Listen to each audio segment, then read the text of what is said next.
Alrighty, let's go ahead and get this show on the road. Welcome back, everyone. I'm Cowboy, and today we're going to be working our way back into Hacked Box's CTF, starting with the box called Cap. I know it's been a few days, we missed stream, I've had some issues, but God willing, everything should be going along swimmingly today. So without further ado, let's go ahead and bring up our CTF. So I wanted to specifically work on Hack the Box today, since last week we were having some issues with Try Hack Me. I have checked it out, and it seems like things are running a lot better. But since new week, we're starting up again, let's just go with a sure thing. So today we'll be focusing on this box called Cap. It is a Linux box and shouldn't be too difficult for us. Famous last words. Okay. So we'll go ahead and follow our usual and pull up our Kali box and get situated. Hope everyone had a good weekend and their week has already started off well. I keep forgetting it's like Tuesday, but let's go ahead and open documents and we'll go to our projects, followed by Hack the Box.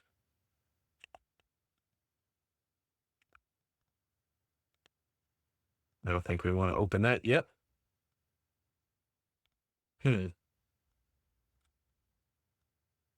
Sorry, we'll CD into documents, projects, Hack the Box.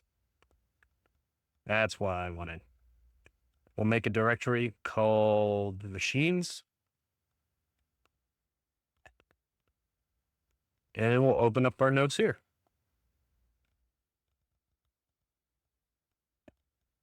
Yes, so change the author.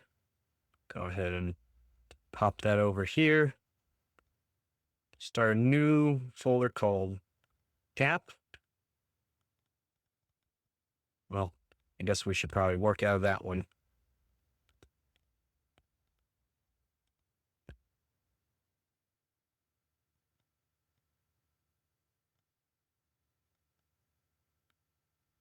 Make our notes.md. And let's see where we're at. Target IP address. This will be from our Hack the Box 10.10.10.245. Nice. I love it when it's easy like that. So, as we always start, let's kick off our Nmap scan, making sure to try and grab everything, all the ports. We'll do 10.10.10. 245. Hopefully that's not an error. In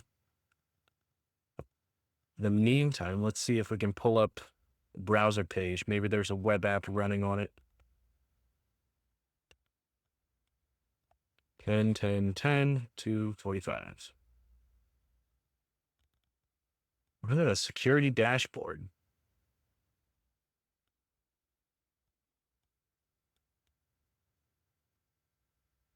So over the weekend, I've worked on some other projects, trying to get things running smoother for stream. I have started building up a Discord. As soon as we reach our goal, I'll be able to publicly announce it. So our hack the box seems to be simple security dashboard that's running. This seems familiar. What happens if we log out? Anything? Nothing? Hmm.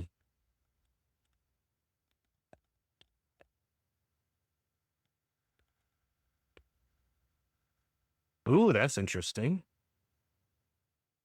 So we can see what looks to be the output of the IP address. Right off the bat, I want to take a look to see if we're just passing into that any command.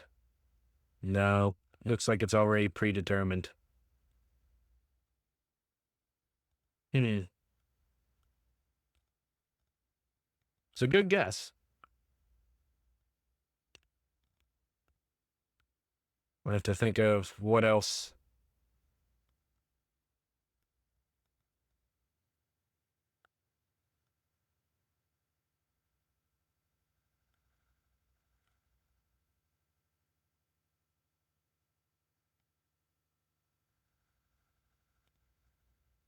Hmm.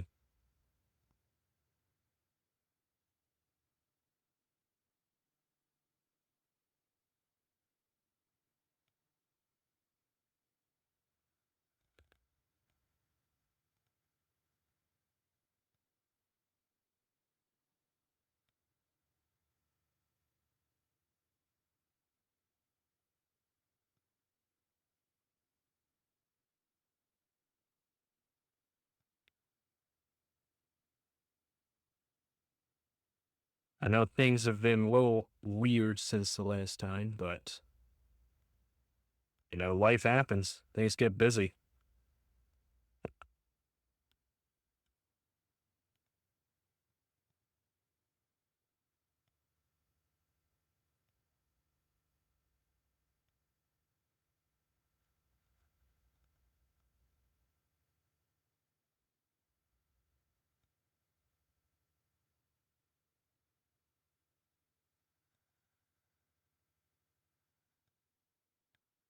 What else?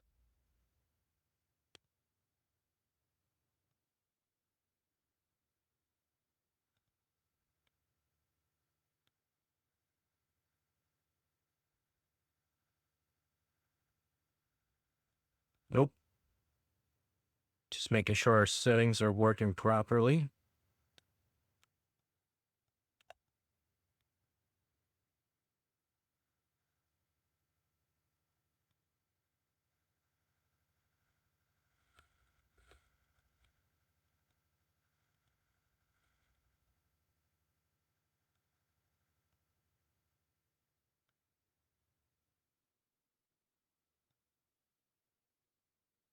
All right.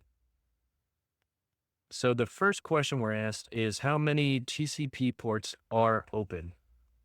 And it seems we just need to reply with a certain number. So maybe since this is an easy box, we can just run nmap against it and see what we get.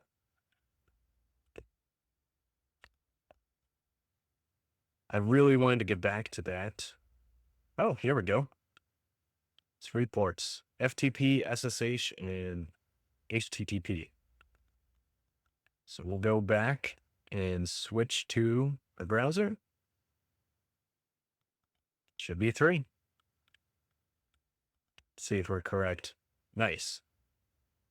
After running a security snapshot, the browser is redirected to a path of the format something ID, where ID represents the ID number of the scan.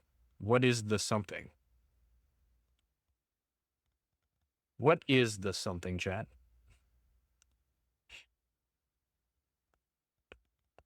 Let's go ahead and perform a security snapshot. This is an interesting app. Even though there seems to be a slight delay. Okay, so we can see data and the number 4. So maybe we can even alter that to be data number 1. Are there other snapshots we can look at? And while that's loading, we'll go ahead back into our browser. And it should be data.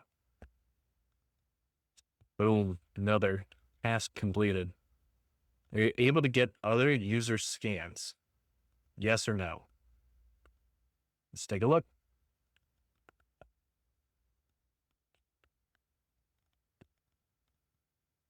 Okay, 1 didn't work. Let's try 2.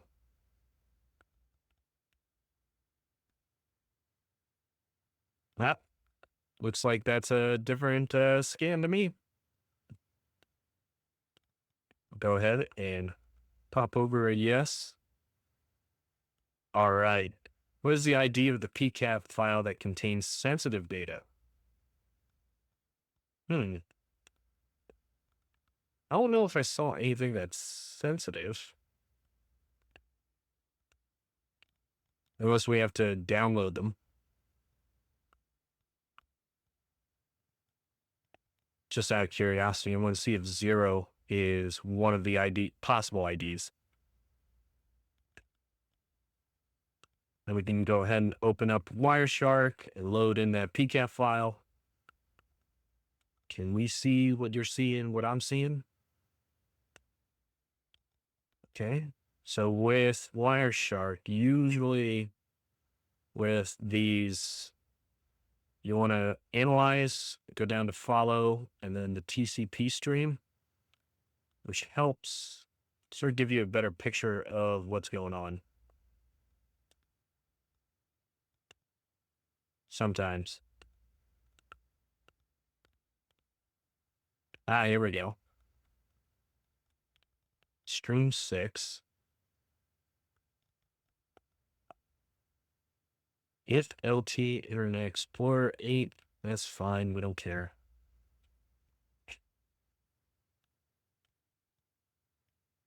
Let's see. Oh, that looked like a message.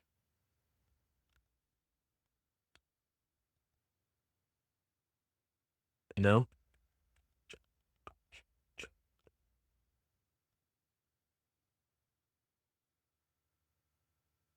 Rash sent you an email. Rash sent you an email.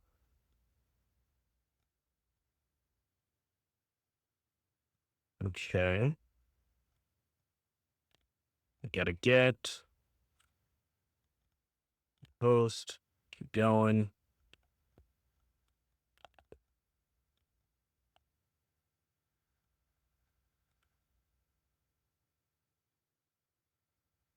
Here.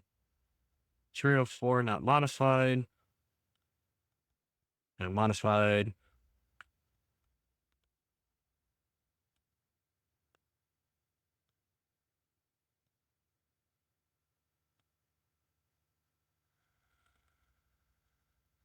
Nothing yet. Hey. I didn't see anything that looked like important information.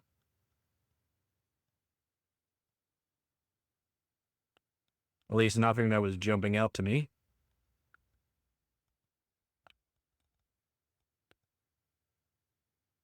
Get host, user agent, blah, blah, blah.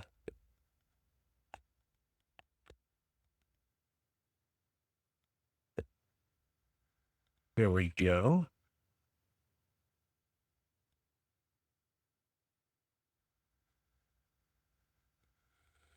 Ack.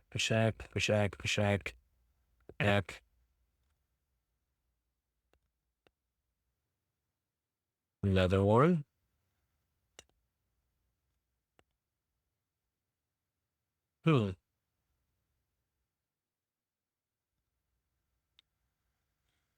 Maybe we should follow this screen. So we get our host. We then receive back. Seems to be the host page. Upgrade your browser to improve your experience. That is fine. Some copyright. Settings, general settings, checkbox, which one? When you want to get all the notifications, simple box for it. These 4 attributes is necessary to bind custom checkboxes. Show email. Some scripts.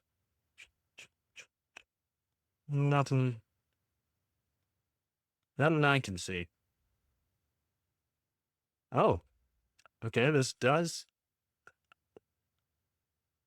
PCAP 0 does have some stuff. Okay, I guess we'll go ahead and analyze this.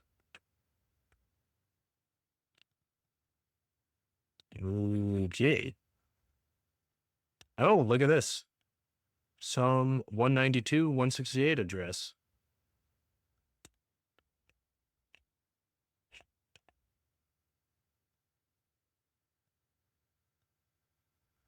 The Shaw to 384. That's odd. Please enter PCAP to be analyzed. All right, next. I think we're probably looking for some login information that might have been captured with one of these PCAPs.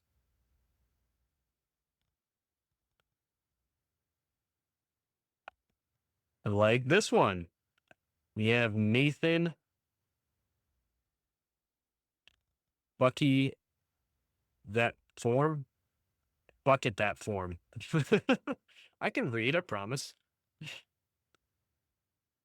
Okay, so we found it in PCAP 0, which means we bring back our little display here and say PCAP 0 has some information. Which application layer in the PCAP file can the sensitive data be found? That would be the FTP. Nice. So we managed to collect Nathan's FTP password. What other service does this password work? Good question. Immediately, I'm thinking it might just work on the SSH. But let's go ahead and join the FTP server and see if we can log in and see what other notes might be available to us. So if we do FTP at our 10.10.10.234, you can go ahead and say can't connect.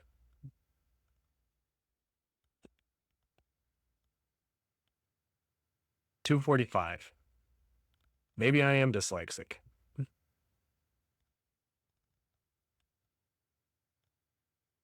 There we go. So now we can log in as Nathan. And we'll just quickly copy and paste this password so we don't mess it up. All right, we're in. Let's see. What are we able to view? There is user.txt.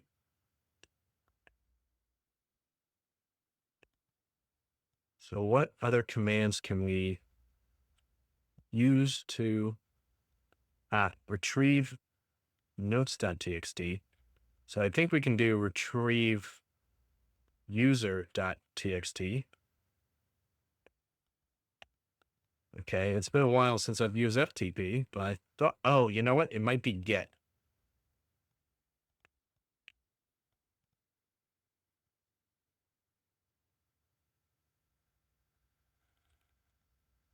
Okay, we've been able to download that, I think.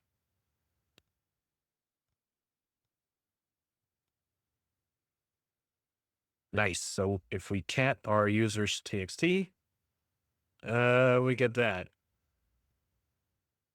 That looks like base 64. Maybe a hash. Maybe it's just a flag. What was our next question?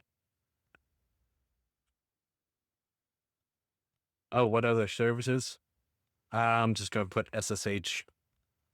See if that just works off the bat. Boom. Love that. Submit the flag located in Nathan's home directory. All right, 32 hex characters. Probably this. All right. What is the full path to the binary on this machine has special capabilities that can be used to obtain root privileges. We'll get out of FTP. Let's go ahead and switch over to SSH. Well, we should update our notes. So we can say found info on the snapshot of PCAP 0. User Nathan. Password. That other thing.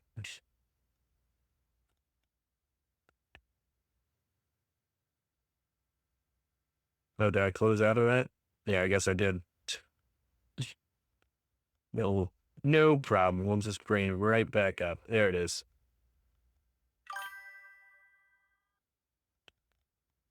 Nice try, but that one doesn't exist yet.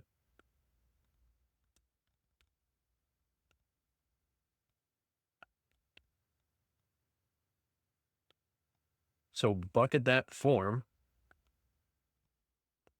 Exclamation mark is the password. Now that we have that, and we know that it works for SSH, we can go ahead and try SSH as Nathan at 10.10.10.245. Since we already have the password copied, should be able to just paste it and get in. Boom, boom, there we go.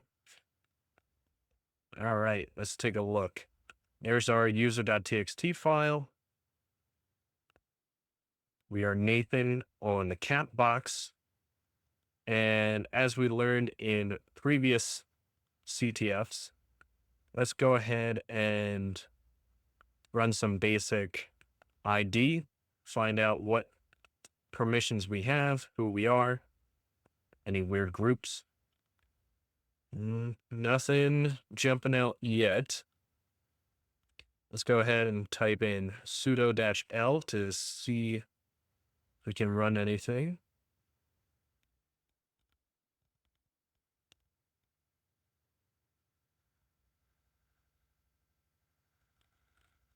All right.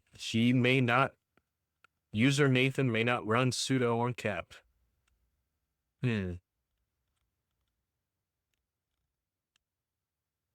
Let's go ahead and cat the Etsy password. Find out what other users might be on this machine, other accounts. FTP, USB mux. Nothing out of the ordinary. So we can't run sudo, so we have to find What was our little hint? Find the full path to the binary on this machine, which has special capabilities that can be abused to obtain root privileges. If I remember correctly, we're going to want to do some find command. Might be time to crack out the old notes and see what we can find. Probably a special permission. All right. The good news is, if I keep having to look this up, it's going to make me upset enough to memorize the exact command that we need to use. All right. Let's go ahead. Find in this entire box anything with the permission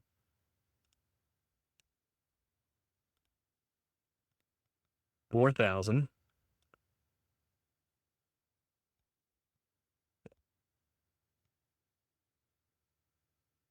Let's start with type F, and everything else, send that to dev null.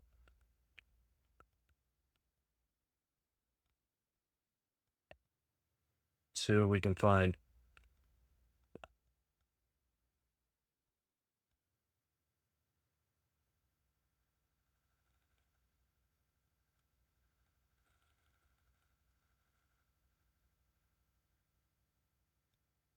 there's AT.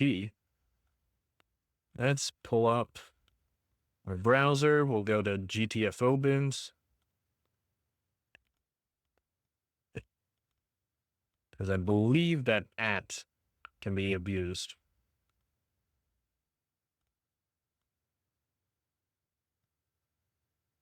But it's not sudoed.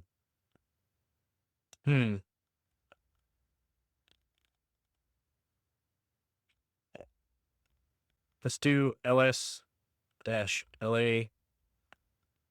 on user bin.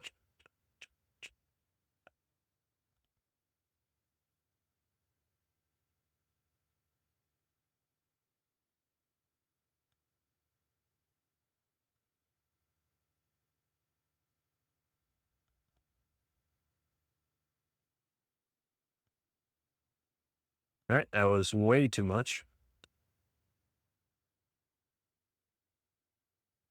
But maybe we can find something. All right. What else?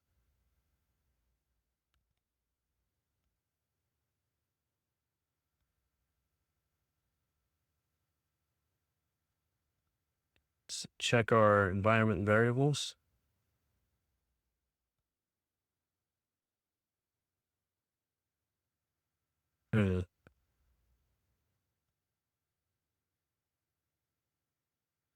Again, nothing jumping out.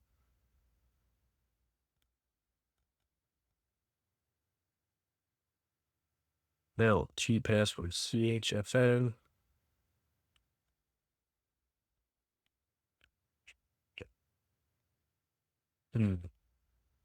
There's some other commands we've learned.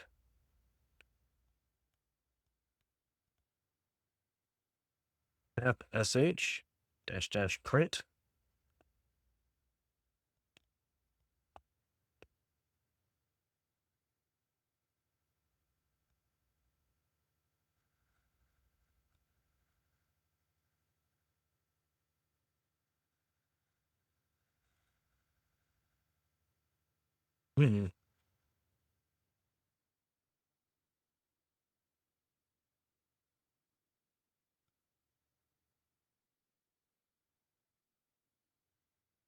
Yeah.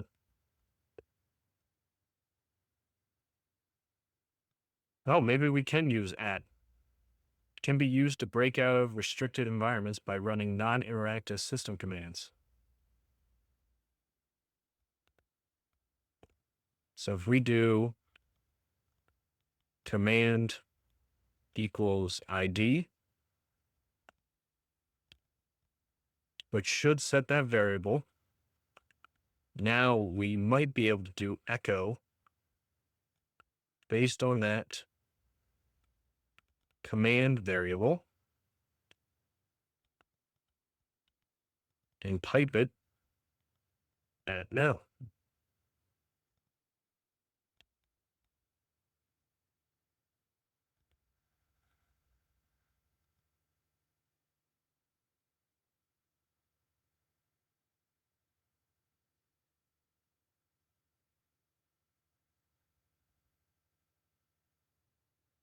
Don't think that's what we expect. Should have probably told us. Oh, here we go. Yeah, it should have just ran that right now.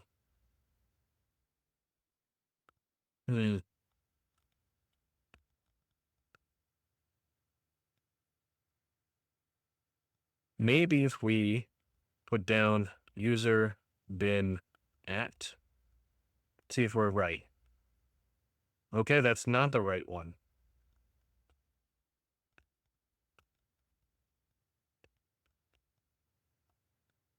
What other commands can we try? Find binaries to abuse Linux.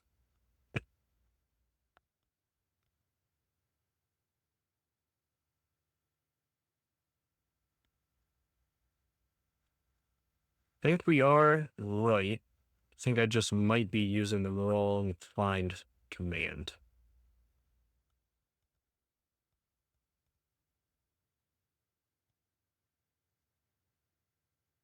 So this one's using the -u equals s, which I believe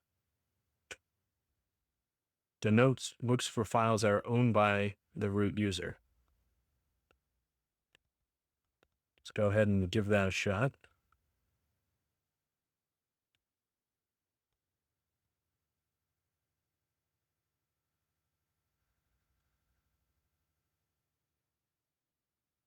Qmount, new group, pkexec, mount, gpassword, password, chfn, chsu, sh. Then we get into some weird policy kit.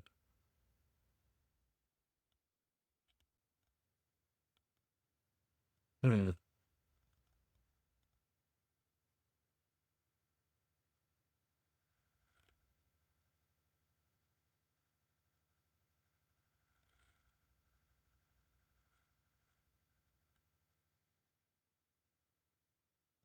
it be as easy as the first one? No. Mount? No, we need sudo.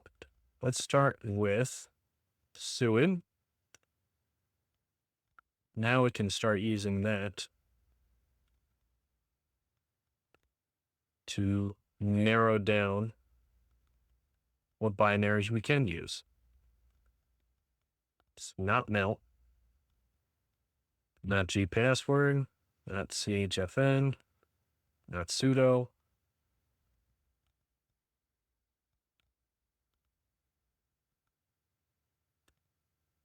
Really thought it would have been at. Not su.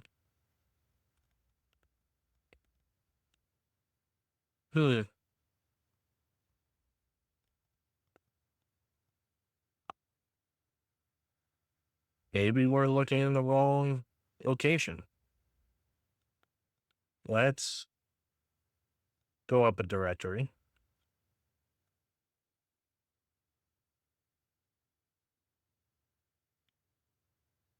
I don't know why this is acting so slow.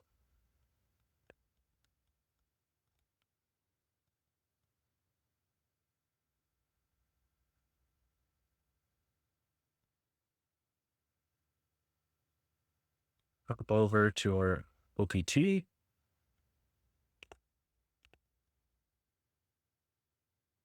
Maybe something's extra. No.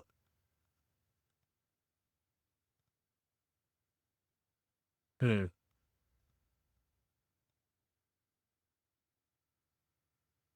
What else are we able to try?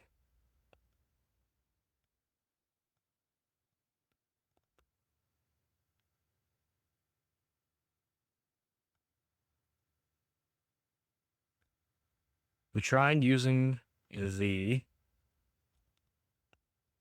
capability.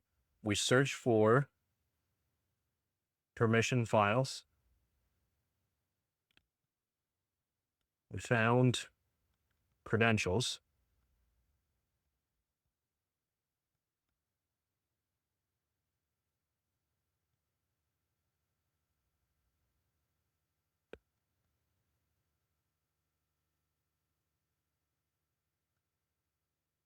What else can we check for?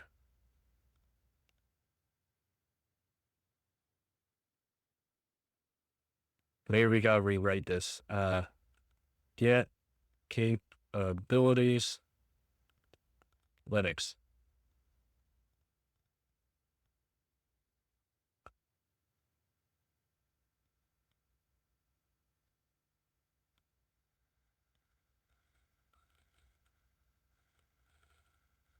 Not the man page.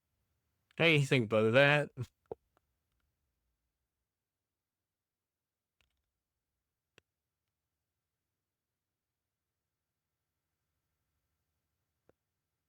List all available capabilities. Isn't that what we typed out? Cap sh dash dash print.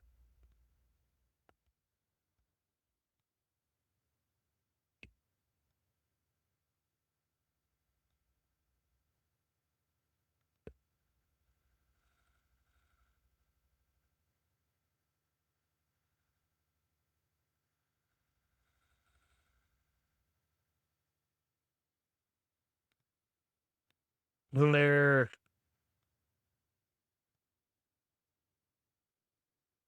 List capabilities of user.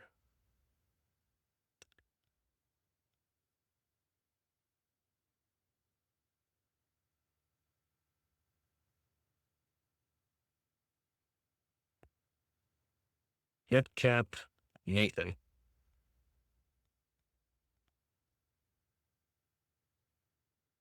Get cap.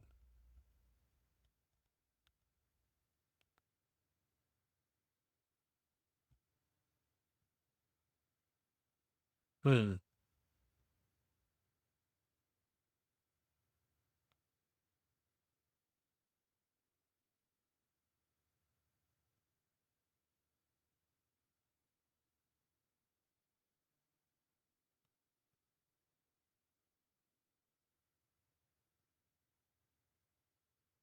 This PID.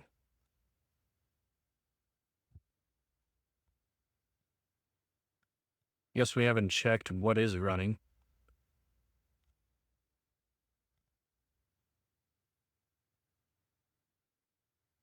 Assess.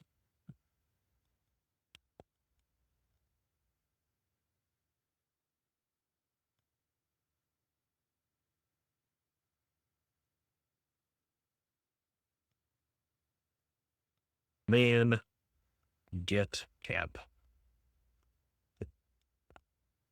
We just used this in our Linux prevesc. Enables recursive search, enables display all, prints non-zero, one file at a time.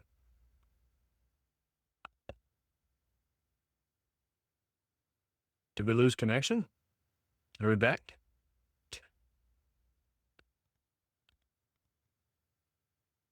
Bueller?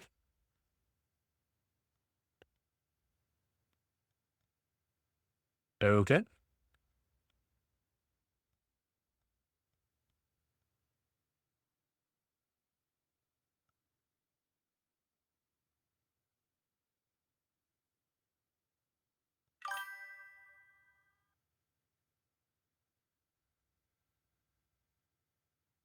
Don't know what that sound is.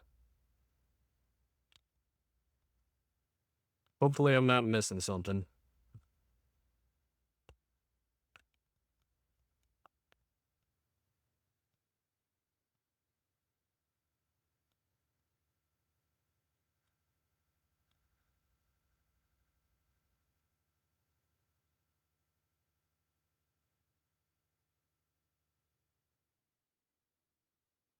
Okay, we did who am I.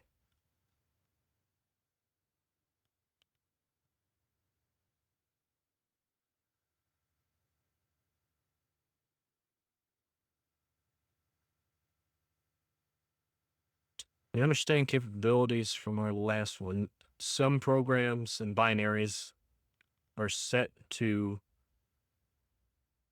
be able to do certain things like set UID and things of that nature. MySQL services, user capabilities. Let's go ahead and try that one. So if we cat etc security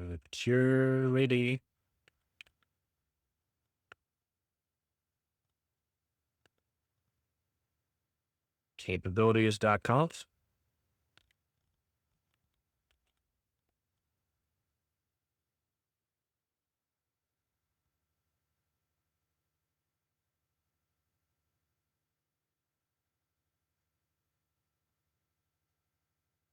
everyone else gets no inheritable capabilities.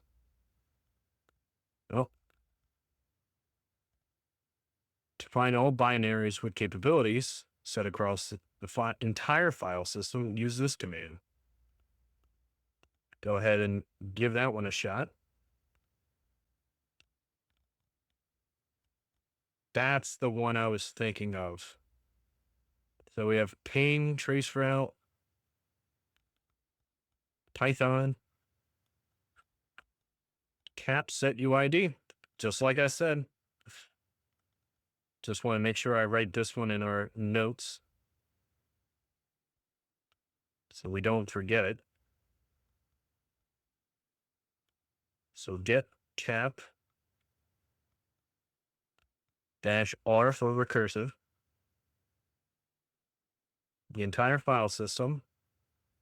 Anything else? Send to dev null.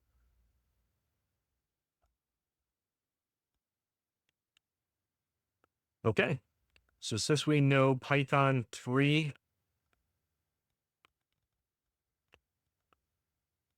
and we know it is capabilities,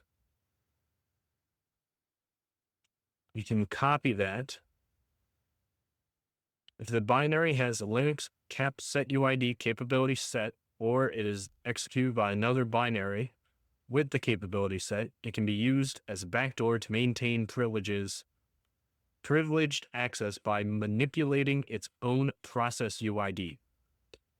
So let's grab this entire direct path, pop over to our hack the box, submit the flag, and let's escalate to root. So we'll need to go ahead and go back to our home directory just so it's easier for us to keep track. Copy that specific Python. So $, which Python. Oh, we tell it to copy it here.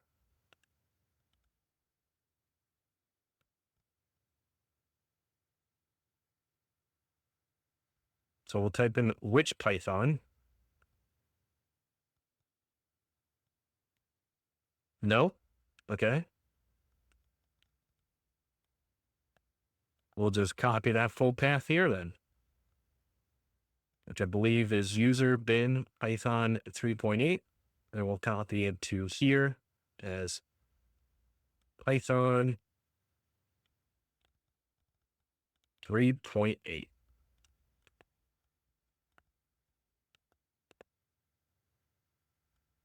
Okay. Go ahead and view our home directory. We should have user.txt in our Python. Now we can do /Python 3.8. Enter our command, which will be import os.set UID to 0, which is root. followed by os.system call. This should be our bin sh. End the quote, end the parentheses, and then end the single quote. Fingers crossed. Operation not permitted. Okay. I see what I did wrong. We got to remove this Python. We have to explicitly call the one that has the capability that can change its UID. So we'll start with user bin Python 3.8, followed by this exact command. And we'll paste that in so we don't mess it up. Execute. Boom. There's our root shell.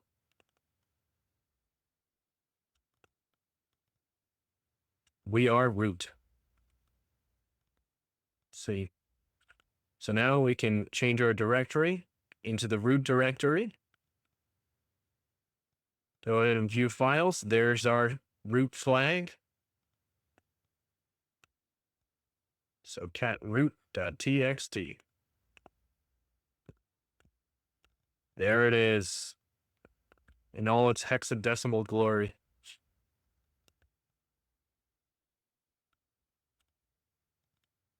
Finally, to submit.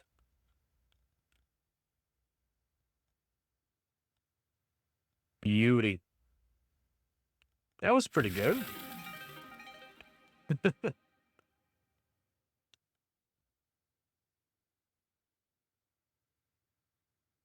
I mean, I had fun with that.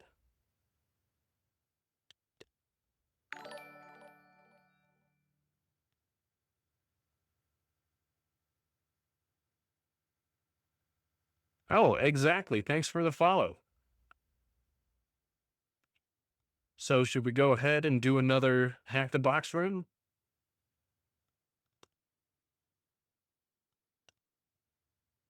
Specifically, I have to work through these retired machines. One that did seem interesting is this code. So I read it a little earlier, and it's a Python web app, I think.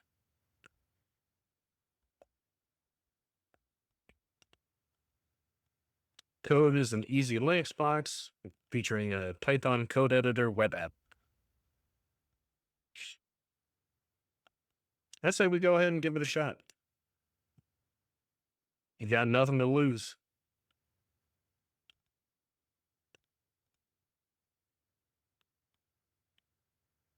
Head back over.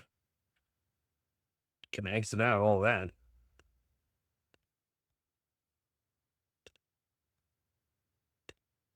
Oh, probably should update our notes. So we were using the creds from the PCAP. We SSH'd into cap using the command. You only get this right. Get cap recursively the entire file system. Send the rest to dev null. Found Python 3.8. Had the capability to set UID. And then we just GTFO bins. Use the command. And we got loot. All nice and pretty and tucked away.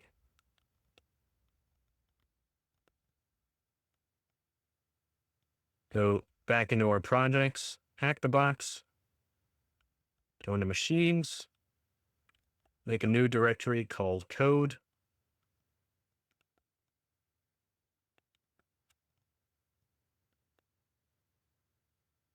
Open up our notes app,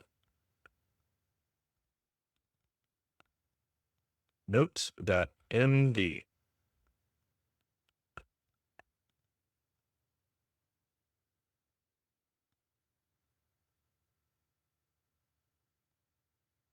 We have our targeted IP address.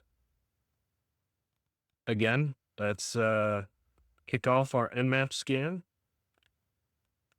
Go through all the ports for 10, 10, 11, 62. While that's running, let's do a simple Nmap scan. 10, 10, 11, 62. Since it's an easy box, it shouldn't be too hard. All right, we'll try with the -pn flag set. But we already know it's probably port 80 that's open. It should be running our web app. So we can do a 10, 10, 11, 62.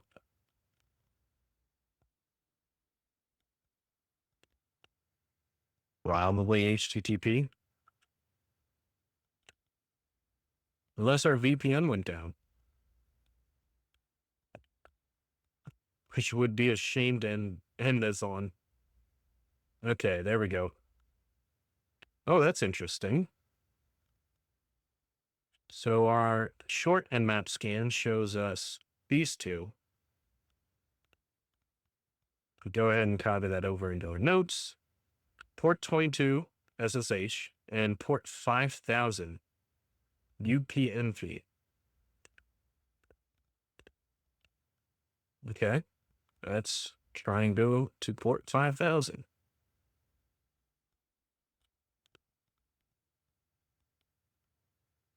Although I should probably look up UPnP. Universal Plug and Play. Oh, okay. So it's a Python code editor.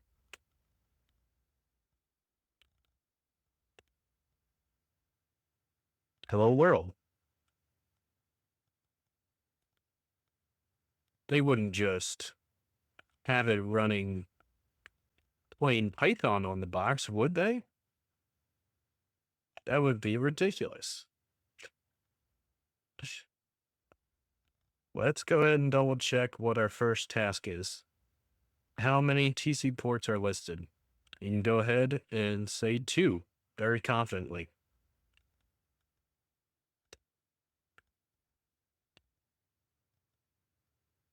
What is the title of the web app running on port 5000?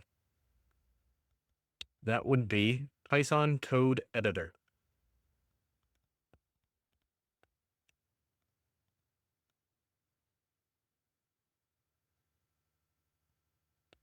What user is the web app running as? Now we're getting tricky. So I think what we're going to want to do is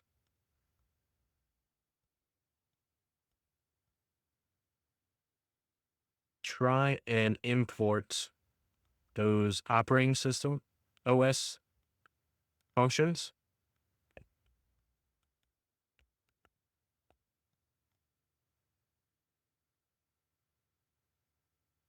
And then maybe we can, let me try and zoom in for you guys. Can we print os.system ID? That should work.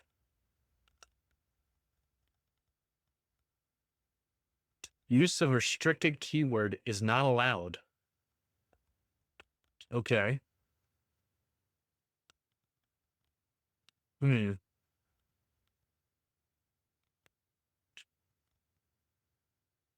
Let's pull up Python here anyways. So we imported OS.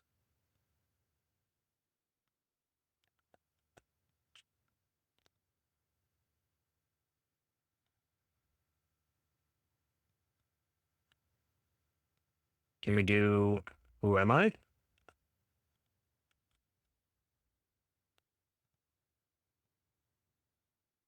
Use of restricted keyword is not allowed. We can register, log in, and there's an about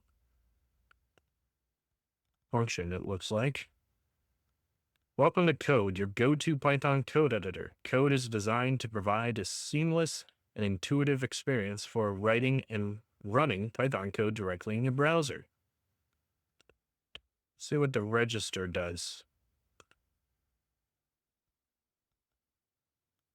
Username, password. We have login here. Seems to be something pretty similar. Maybe we can even use Burp Suite. Take a closer look at this web app and find out how it's processing the Python functions.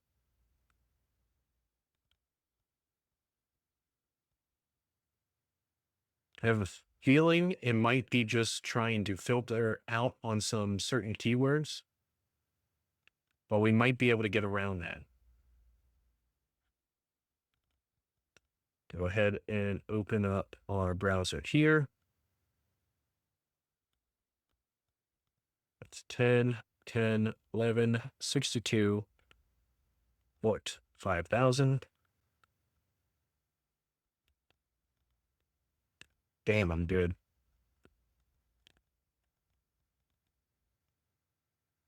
Okay. There's a function called load code, login, register, and save code. Another thing that might be useful for us to do is go ahead and run our GoBuster on this exact site. Maybe we can find specific endpoints that might be useful to us.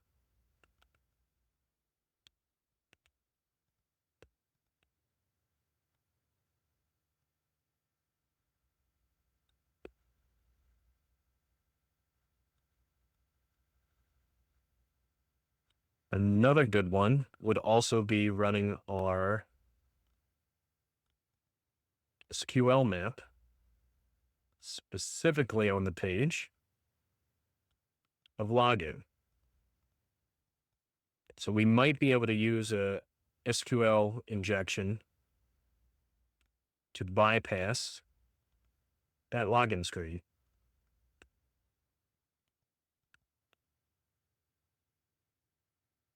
Go ahead and check for a sitemap.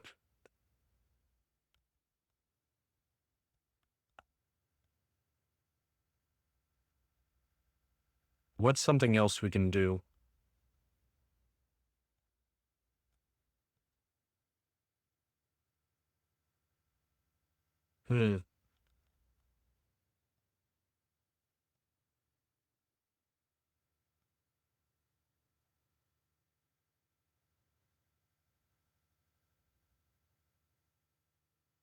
Let's see if we're able to do any OS commands. Maybe it's blocking this. Restricted keywords is not allowed.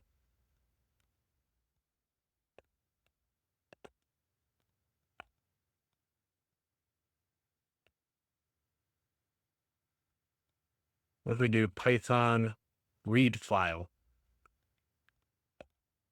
Are we able to read some of the other files that are on this?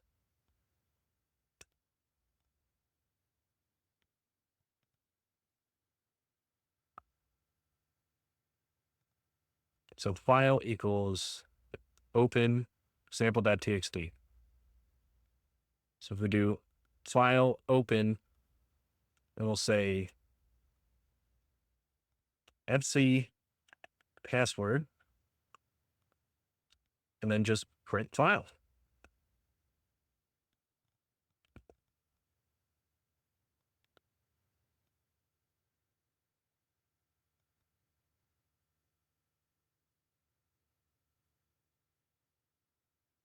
No, we don't want to save that whole HTML file. Come on. Do I have to get rid of OS?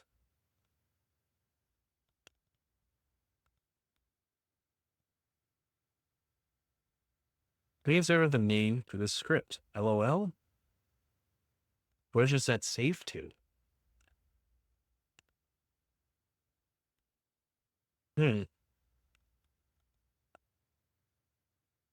Hopefully we're not hitting it too hard. We weren't able to find anything through GoBuster.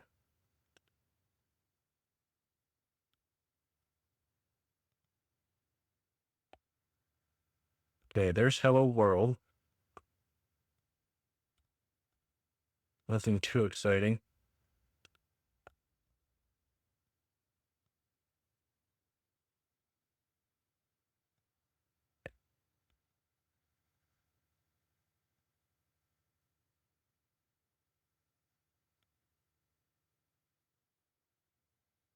Is it angry because it's able to see Etsy password in there?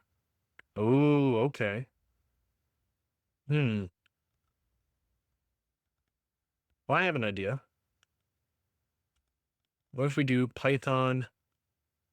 Okay, basically my idea is if we base 64 it and then say, hey, decrypt this from base 64 and then read this exact file. So I just have to double check how we can do base 64 within Python. Okay, we can just import it and we should be able to just do base 64 dot base 64 decode.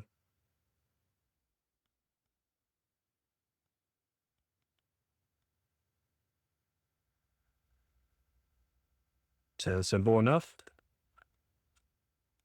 So import base 64.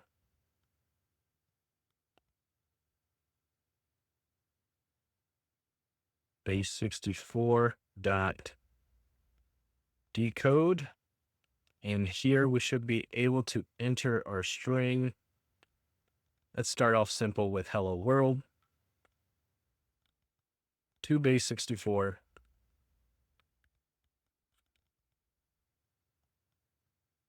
And run. Use of restricted keywords is not allowed.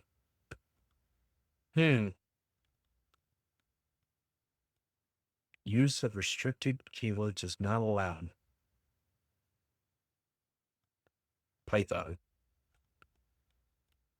But we have to figure out how it's able to block these keywords.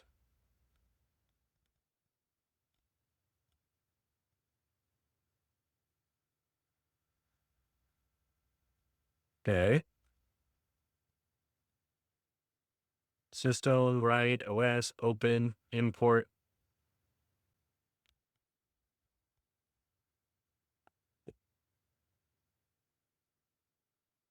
Oh, we can use built-ins.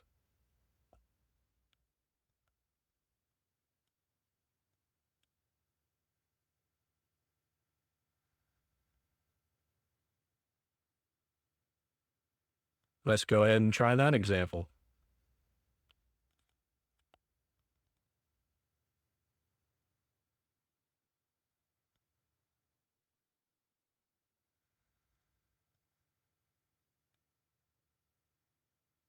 No? How is we should probably see how the code's being sent. So we have here's our run code. Our code is URL encoded, makes sense. It goes directly to this run code URL. We have save code, register, load code.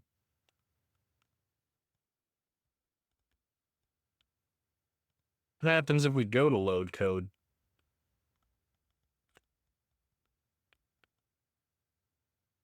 URL not found.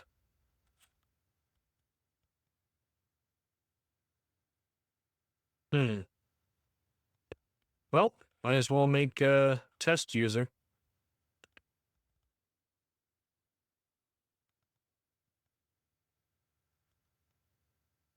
Call ourselves test. Password is test.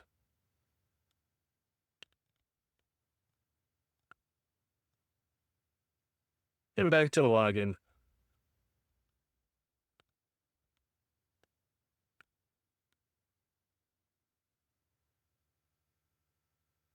Are we given any new UI?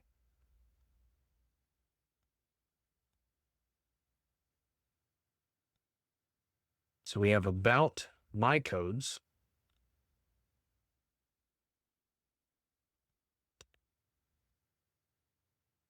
Ooh, code ID equals 2.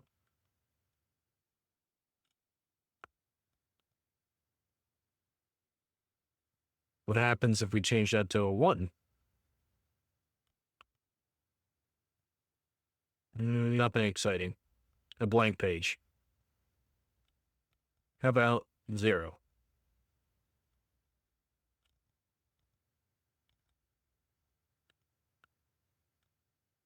All right, code ID 3, one above us. Still just hello world.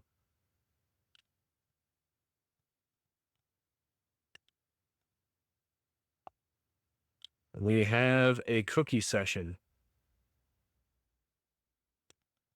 Seems to be a JWT.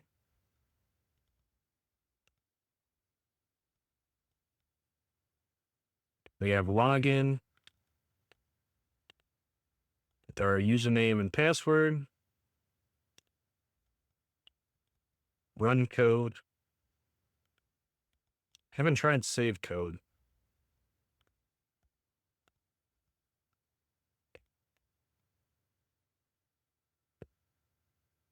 Code saved successfully.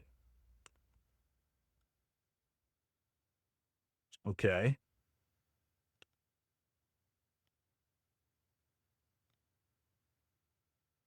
Hmm.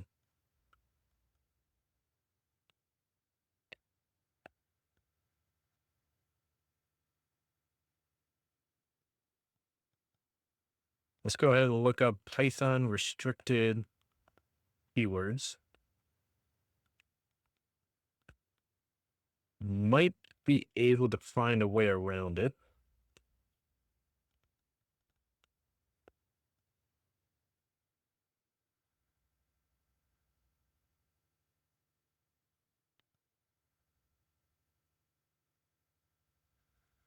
Getting closer.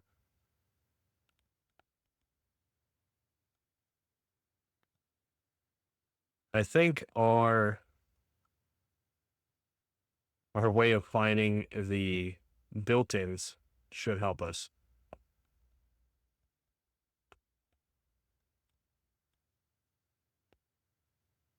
Oh, okay. So this is executing the command.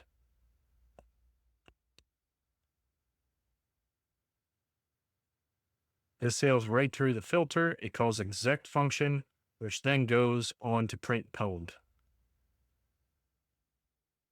So we should look at the built-in functions and see if we can find a way to get around those.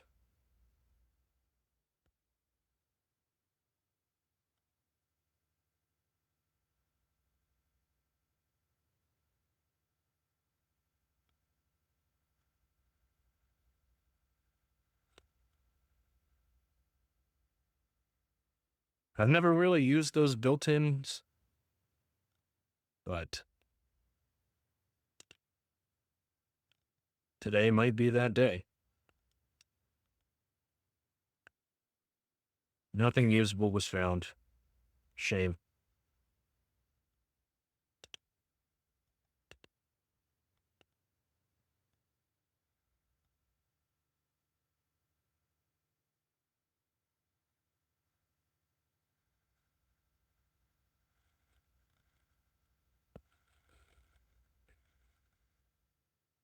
Hmm.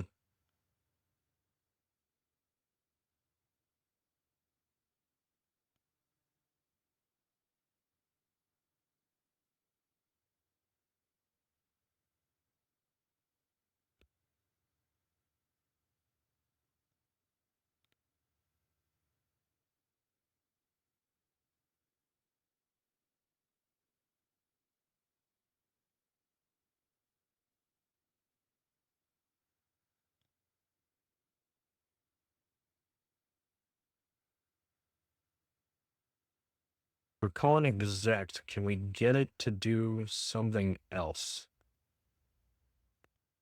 that will give us confirmation?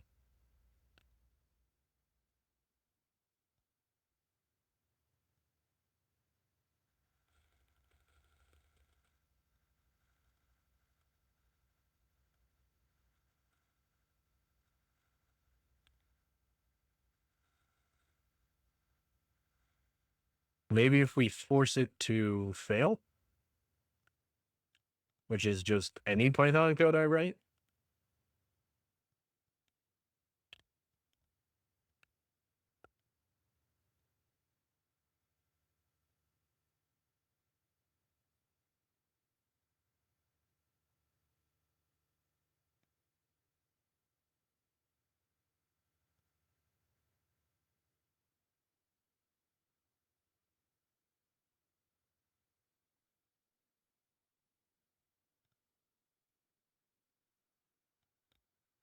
Poor Callie.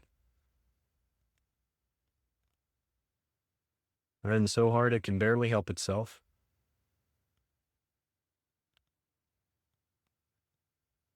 Just want to make sure I save this.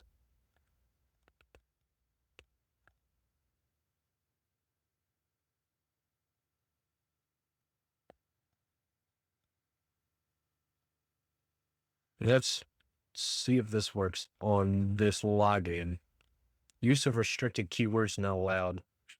I mean, I guess there's a good chance that it's blocked the built-ins as well. Let's review what we're looking for. What user is the web app running as? What info can we grab? It's a web application that is vulnerable to remote code execution by achieving a Python jail bypass. Okay, so we're on the right path. I'm going to not read the rest of that, so it's not a major spoiler. Let's see if we can look up Python jail breakout.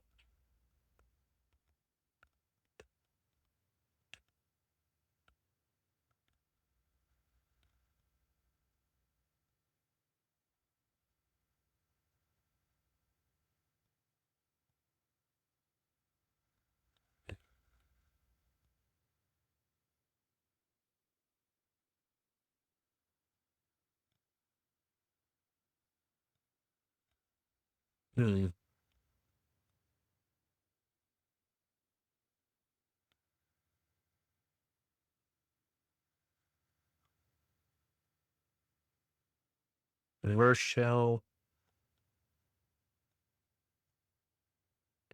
Let's see it in pulls in OS. There's got to be a way we can find out what words are being blocked. Maybe even use that to help us.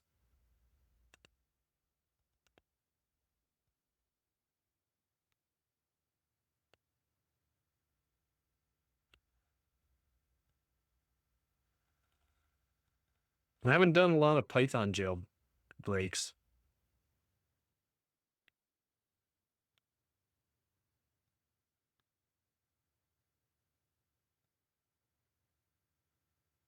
But we might have just crashed my Kali box. With a simple Google search. Neat.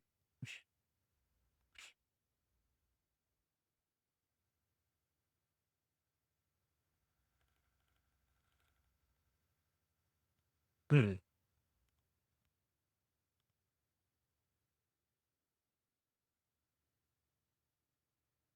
Well, are making progress here?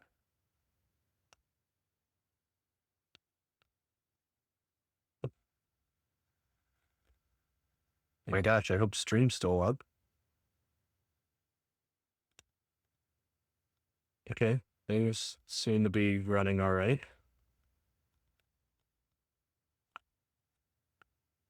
Oh, Firefox crashed. There it is. Let's try that again.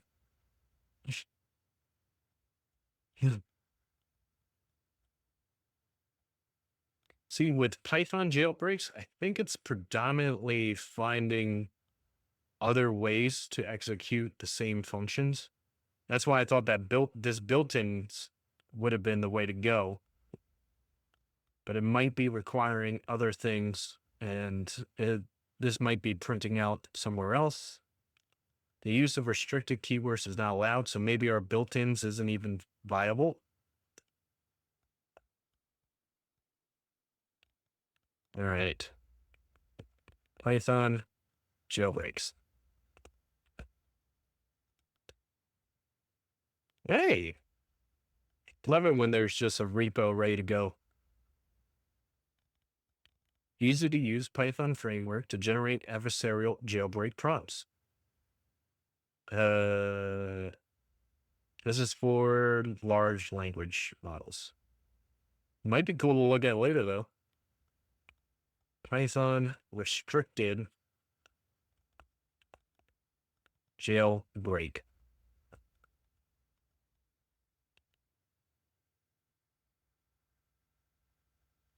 Fully unrestricted. Python jail escapes.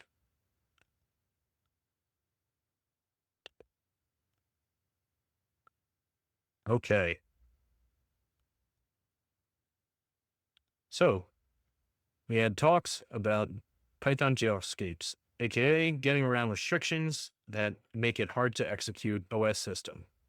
There we go.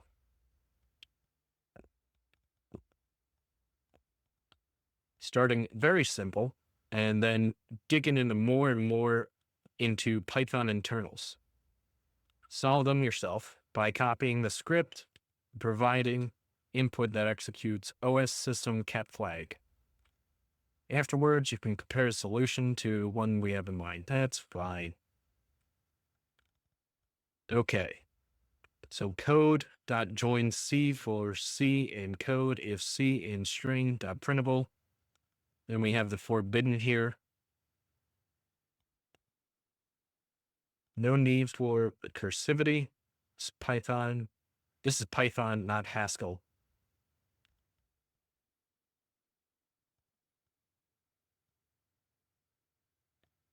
In most port OS. Huh?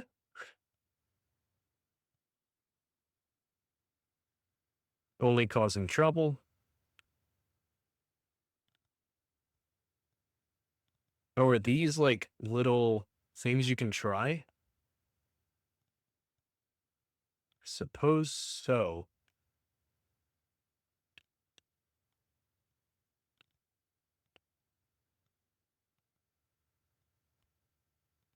Let's go back to our web app.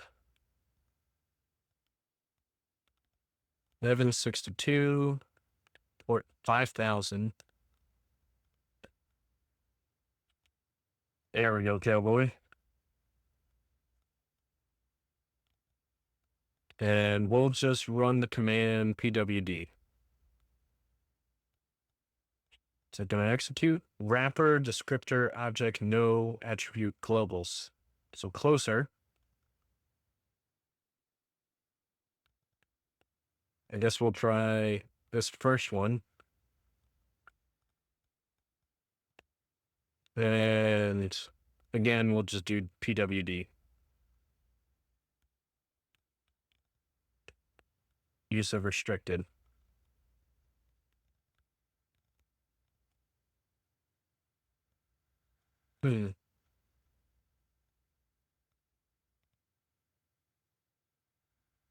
Globals, built-in dictionary, import OS system flag. Wow, people have gotten real creative on how to obfuscate what they're trying to do. Let's stick with pwd still. If we can find a working directory. Dictionary has no attribute dictionary. Shoot.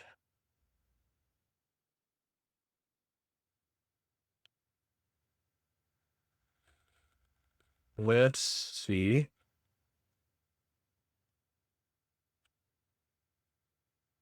Class, not a call extension. So we're still getting, okay, here we go. It's not over until you remove the get getter. All right, one more time, right?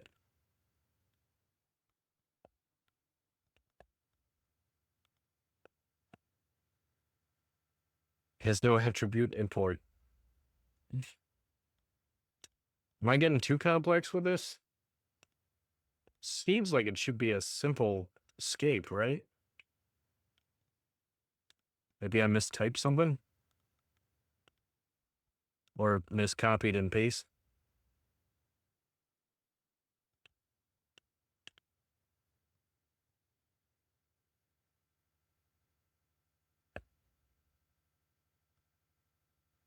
Okay.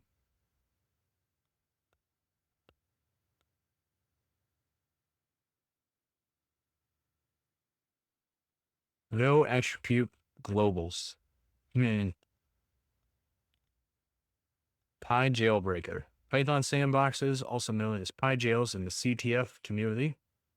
Pieces of code or libraries that run arbitrary code with restricted access to certain resources based on rules and heuristics. Commonly used to provide limited scripting function to an unprivileged user, with the nature of Python being exceedingly dynamic. There are countless ways to perform desired functionality, with some potentially unaccounted for by the sandbox authors. So, what are we looking at? Further gadgets, tools.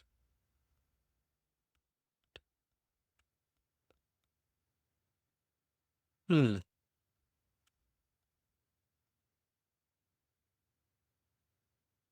Just hoping for some easy one-liners we could just slap in there.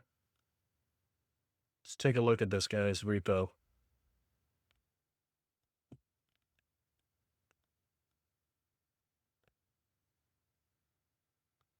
It's a file that general utilities might be useful in constructing and solve scripts. Converters. Gadgets. This is the core of the repo. It documents all the known methods of performing a step in a chain, be it obtain a class, running a function, etc. All these weird gadgets. All right.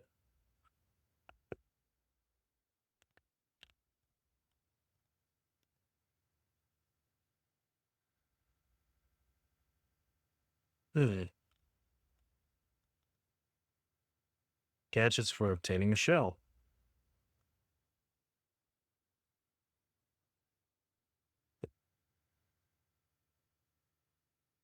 Import built-in module.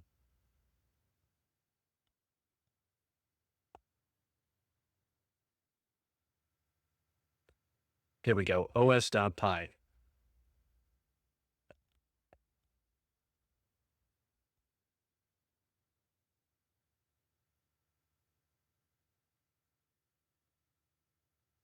Tell me I have to build this entire thing. Probably. Let's keep running through these.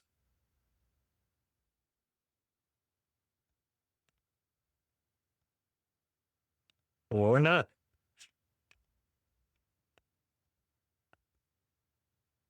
Hmm. So we know this one won't work. This one got us something.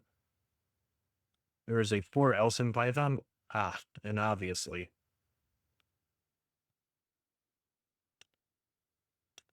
What was the specific error we were getting?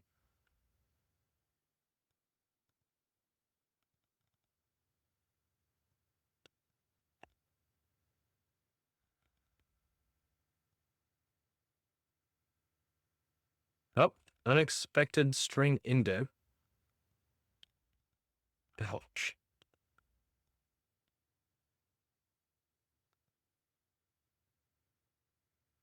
Dictionary has no attribute dictionary. Maybe we can find a way around that.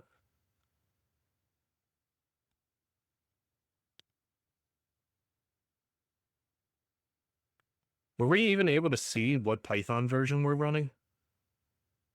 How could we print that out?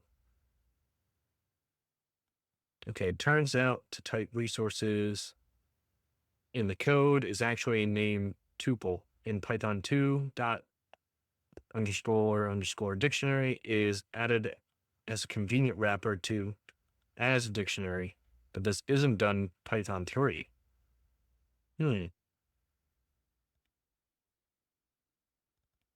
It's worth mentioning that vars is also a wrapper that exists only in Python 2. That explains our previous one. So maybe we can switch that. Okay.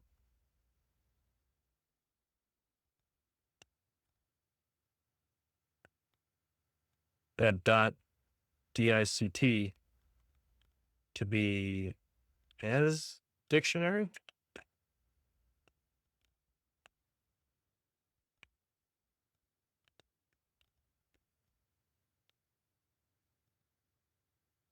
Darn it.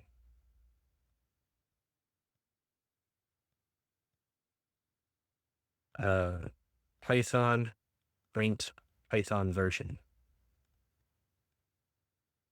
Gotta think outside the box a little. Nope. Import platform. It might be good. Not that I like using AI, but get a little desperate here. What do you mean restricted keyword? Platform?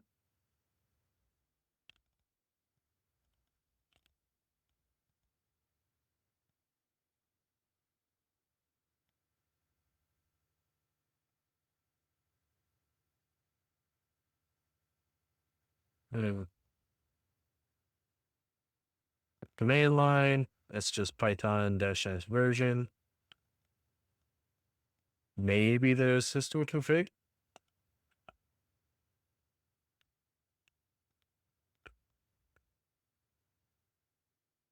You know, this was supposed to be an easy CTF, but I'm straight up not having a good time right now.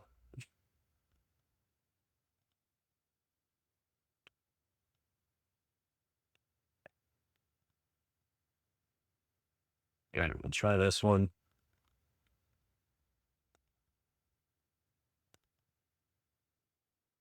Still nothing? Hmm.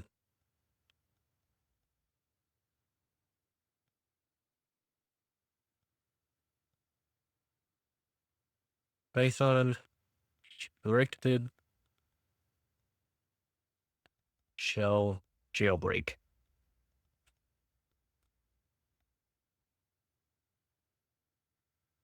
And let's go and check out our hack tricks.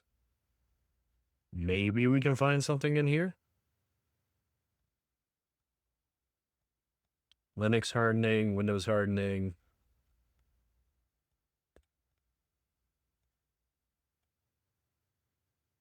Anything?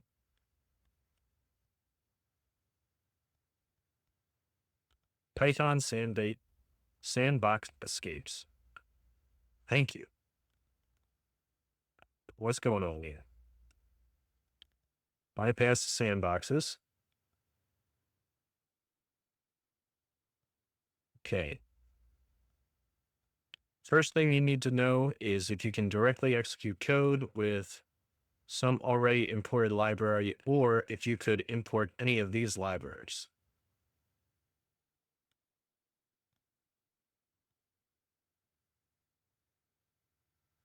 So we did already try that and open and wasn't helping us. Bypass pickle sandbox with default installed Python packages. Okay.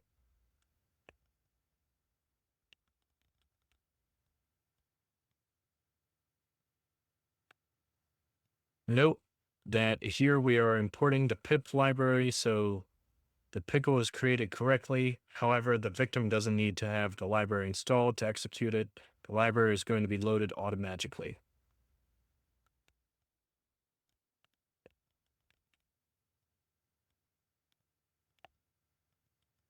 Still restricted keywords.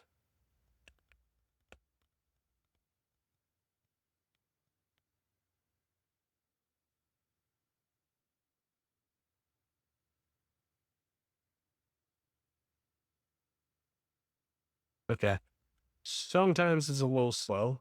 Gotta hit run a few times, but not enough to help us. Pip package, dialing Python code.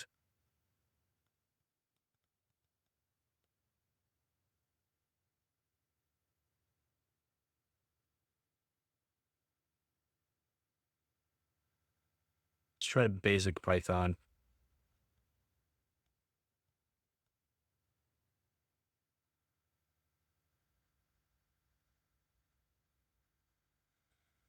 Oh, this isn't for sandboxes.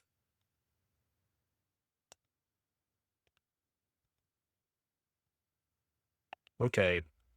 You use the OLB feature in load name, load cost, off code to get some symbol in the memory.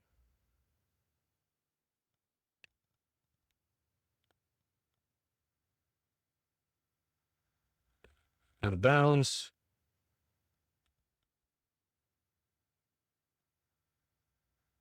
Are we able to just create a reverse shell with Python?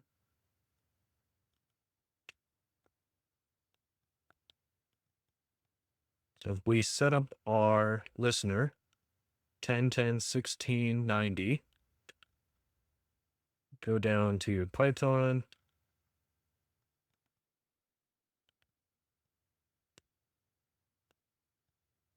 I think all of these actually still use that OS.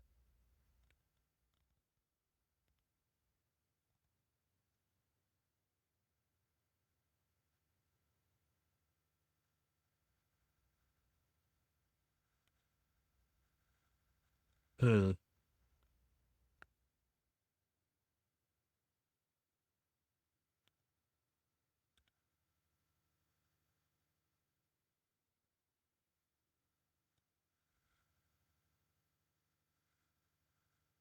I'm just going to try it anyways.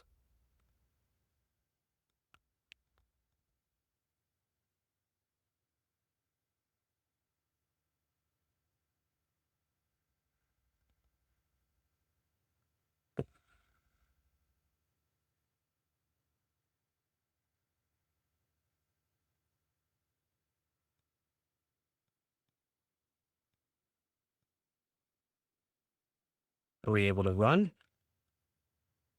No. Hmm.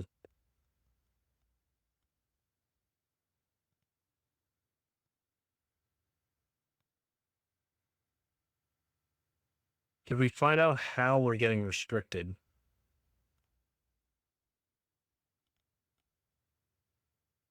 I'm assuming this is just the printout of Python that we're getting back.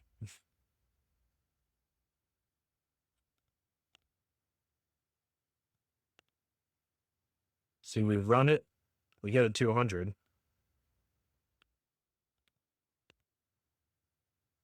There's our code, which is in a form. Then the response is use of restricted keywords is not allowed.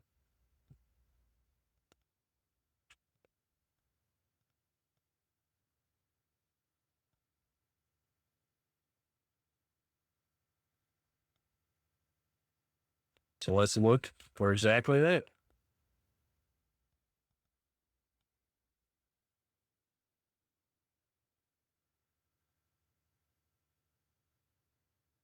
Can we get the keyword list? That'd be great.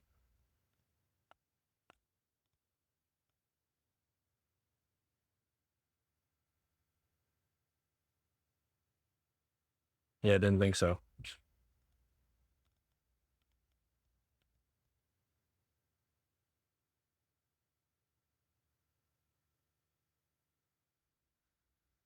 ChatGPT jailbreak.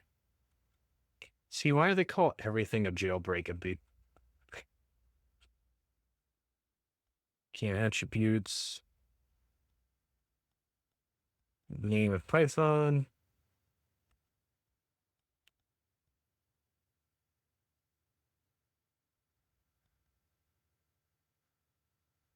Man, Google really has gone downhill.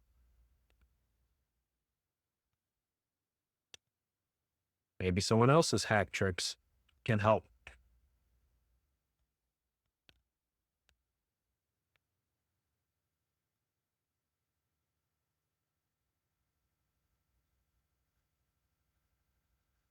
Or it's the exact same thing. Import functions to. Maybe we just got to start running down a list. Try this library, this module. I'm getting desperate, so I'm willing to try anything.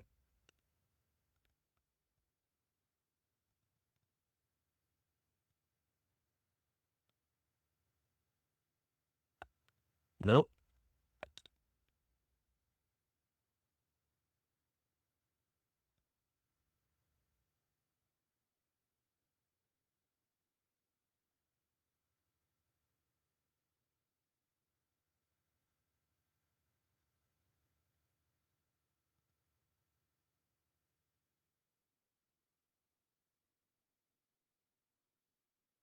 File Python? No.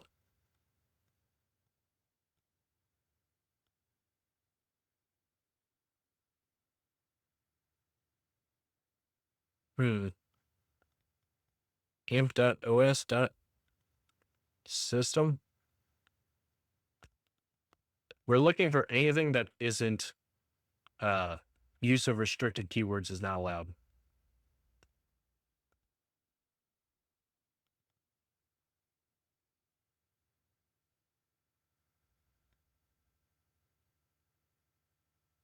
This might be harder than we thought.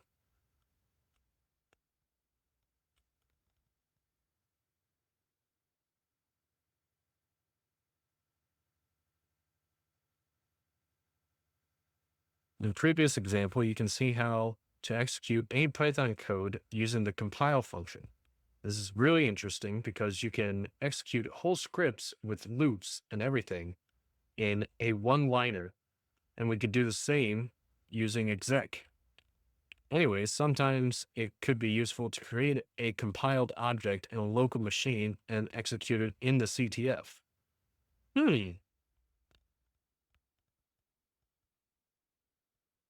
Okay, for example, let's compile and execute manually the function that reads poc.py.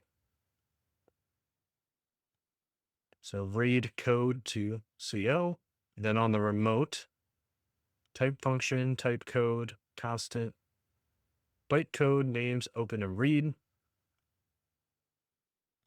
evaluate,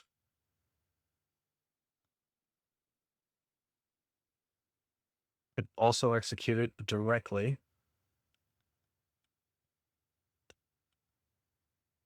If you cannot access eval or exec, you should create a proper function, but calling it directly is usually going to fail with constructor not accessible in restricted mode.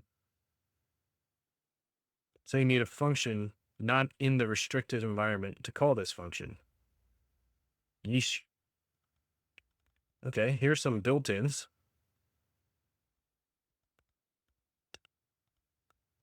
Which I thought we already tried.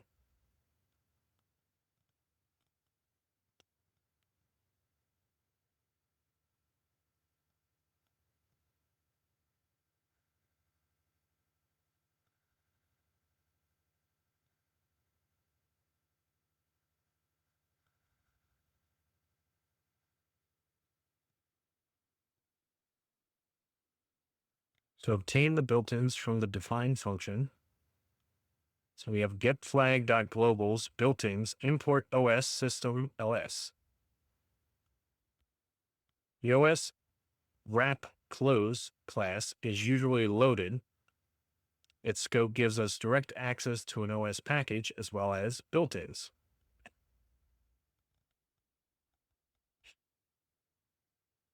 Python 2 and Python 3. Sure. Can you run that? Do I have to print it?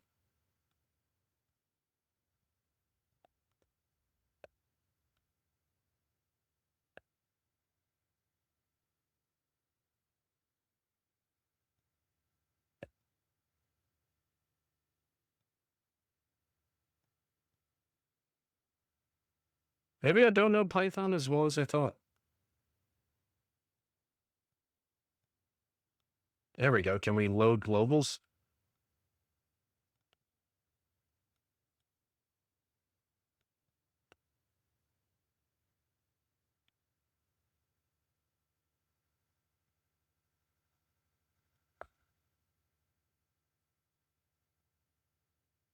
Okay. Can we print what the globals are?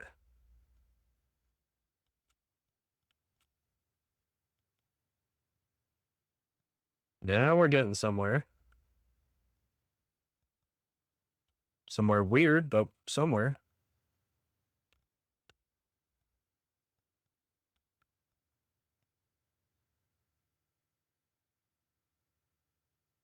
That is quite a lot. But if you look down here, we can see our functions of load code, about, codes, Python 3.8 hash library. Okay, let's go ahead and grab this.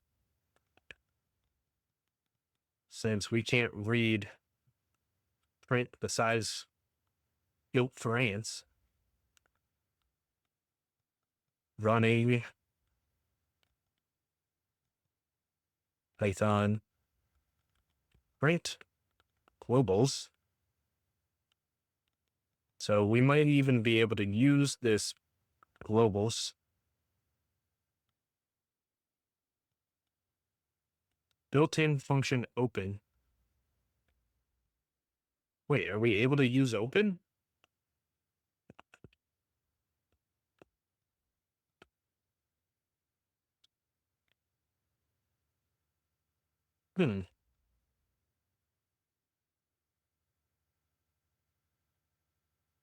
Home app production app.py. So I bet you we're probably running as app production. Let's test our theory with our CTF page.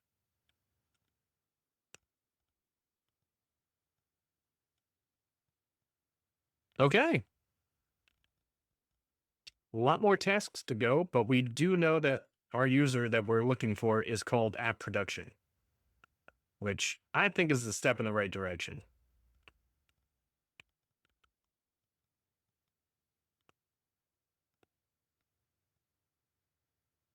So now we have to see if we can abuse the built-in function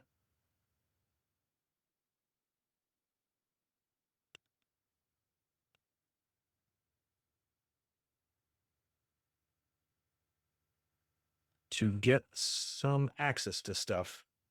Built-in function open. Quit, use quit. What?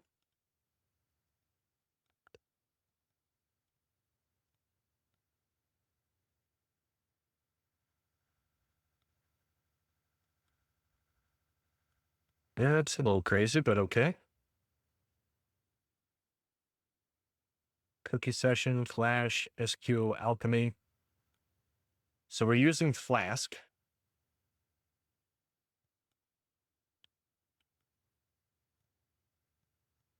Is there a built-in just ID?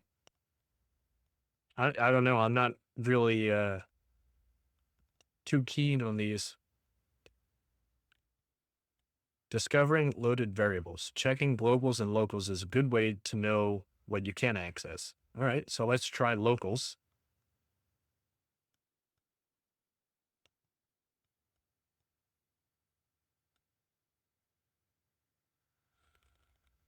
Keyword built-ins.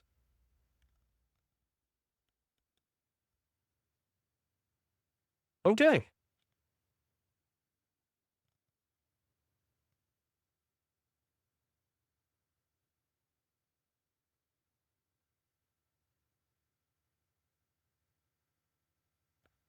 So does that mean we can use the globals variable to gain access?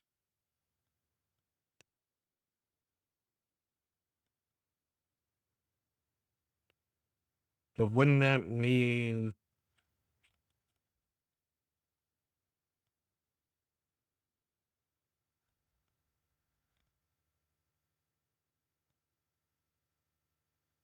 hmm, can I type globals function dot ID? Okay.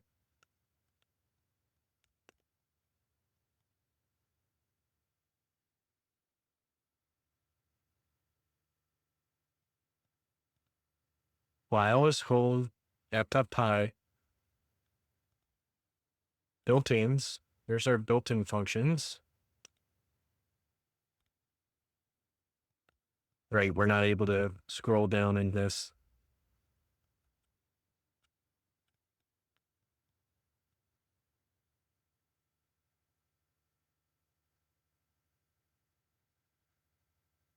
File, cached, name, built-ins, doc, built-in functions,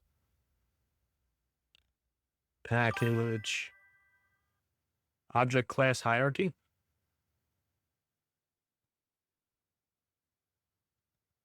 Okay, exactly. Is that what we're looking at here?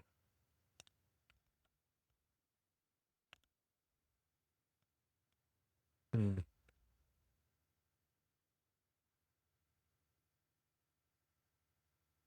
Oh, I'm so sorry. Exactly. Chat restrictions. Yeah.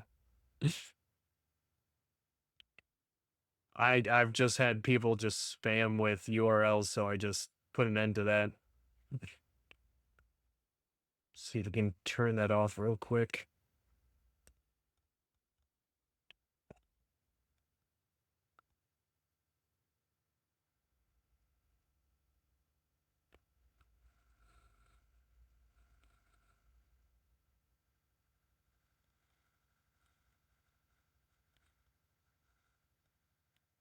And settings.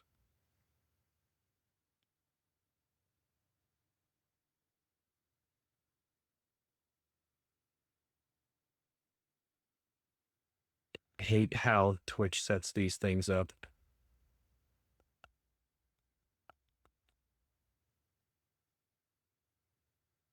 Block hyperlinks? No, that's good.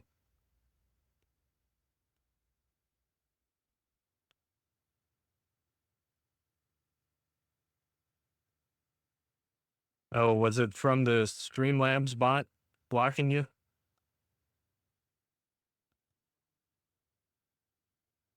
Have to go in to check that.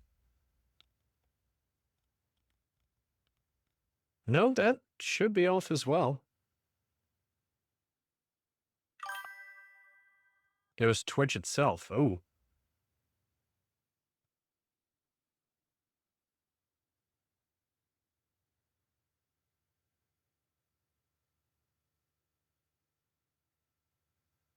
uh,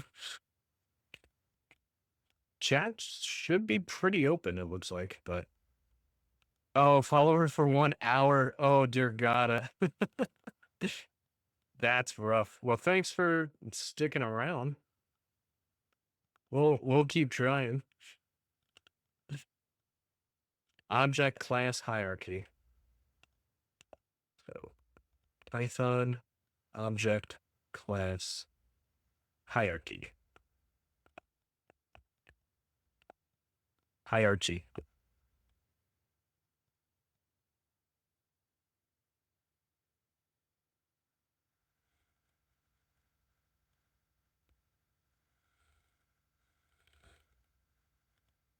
Okay.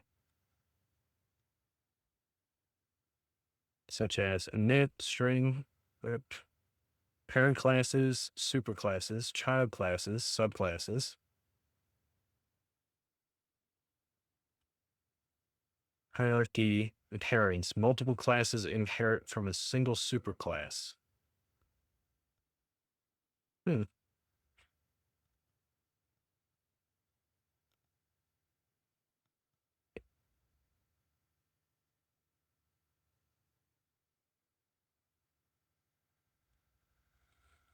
Built-ins, built-in function exceptions, and other objects.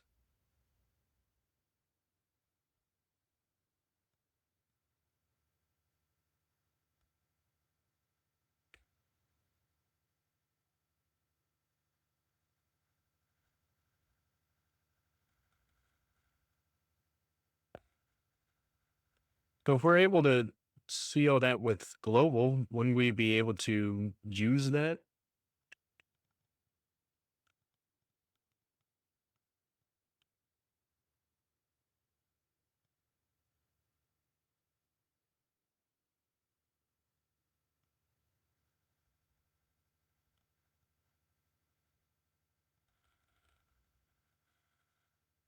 Something along the line of global's eval?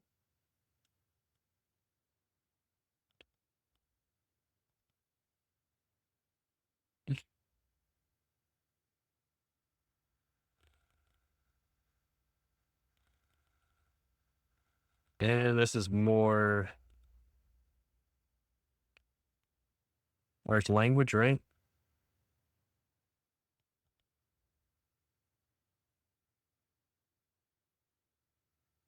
Yeah, probably not what we want.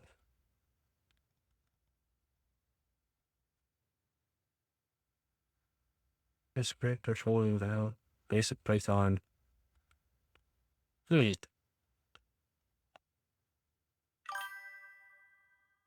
Does this work? Print globals built-ins? Let's check it out.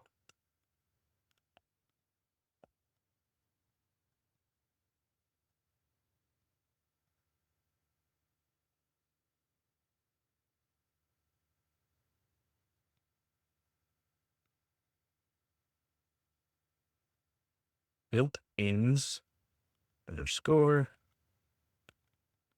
Okay. Use of restricted keywords is not allowed. Let's try exactly what they're looking for.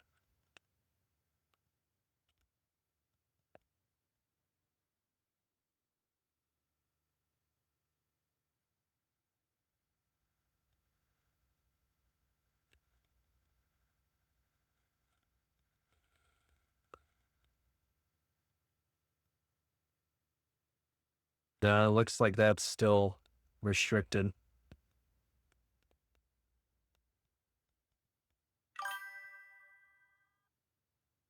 Okay. Built-in function or method object has no attribute globals. I believe the built-ins is blocked. Could be wrong. Built-ins function or method.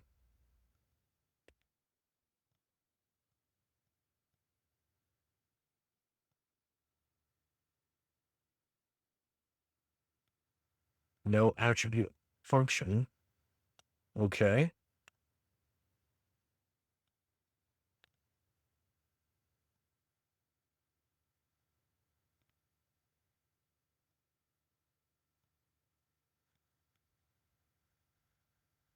Built-in functional method object has no attribute. Silly, but it might work. String reversing.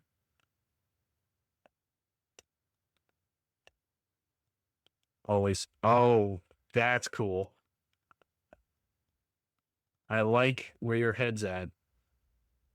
Reversing the built-in library.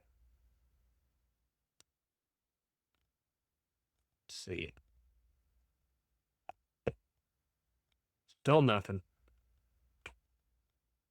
Built-in function or method object has no attribute globals. All right.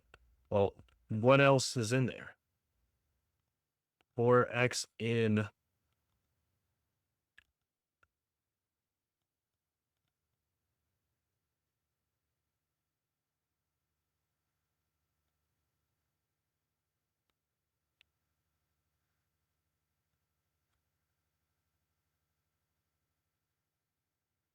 can I just say print x?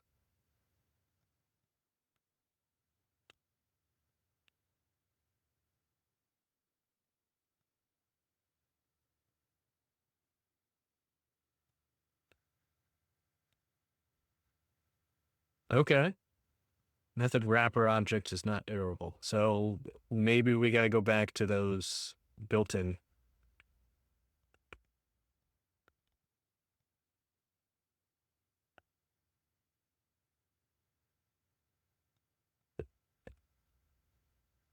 Okay. What's something we could try just to test?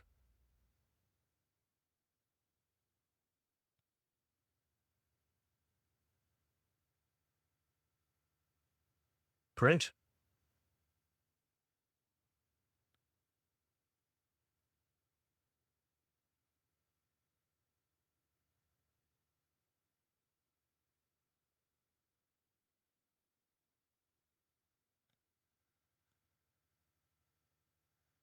All non-keyword arguments are converted to strings like string, does, and written to the stream, separated by sep and followed by end. Both sep and end must be strings.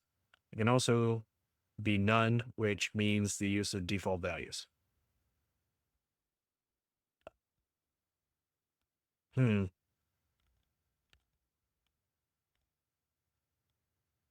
Built-in constants?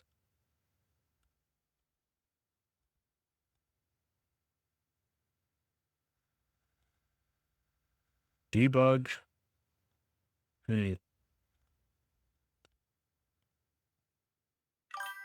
Python, sandbox, escape, built-ins. Solved this one a few months ago. Lost my write-up, but it was something with the built-ins, 99% sure. All right, exactly. We'll keep at it then. I also thought it was going to be something with the built-ins, but it just acted weird. So maybe we refresh and start from the beginning.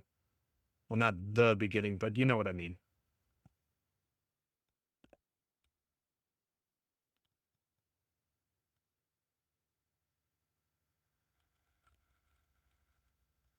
There are usually 3 ways to import modules in Python. Underscore XXX.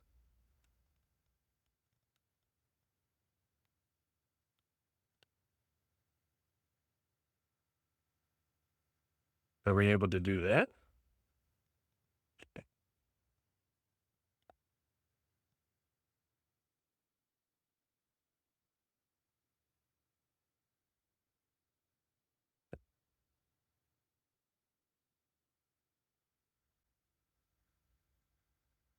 Yeah. Uh, right, import.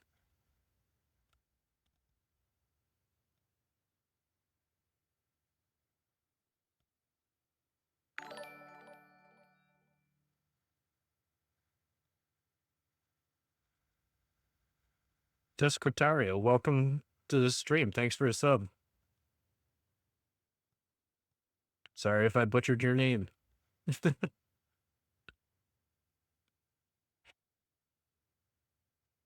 So maybe in parentheses OS, but I think we're getting caught on that keyword.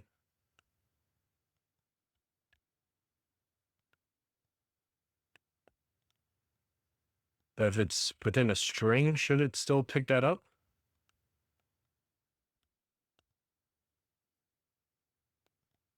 I guess it's being caught on the import.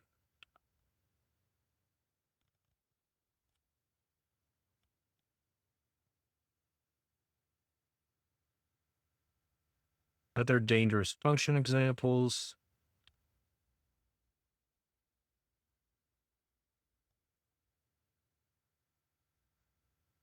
We tried platform. Maybe we can try this eval.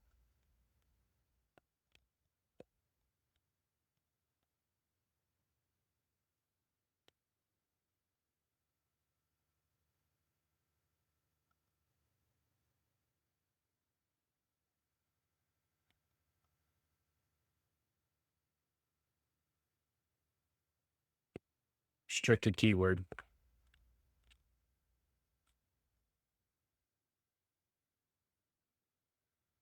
Well, we can't import modules, or modules we want or want to import are banned. They can only look for Python's own built-in functions. That is, functions that are usually imported without default, and Python itself has been imported by default. You can get a list of the built-in functions using the dir built-in. Okay, please.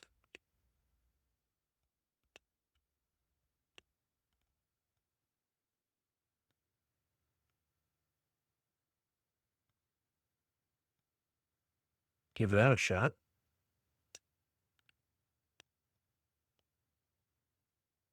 Invalid syntax. Maybe it's print dir built-ins.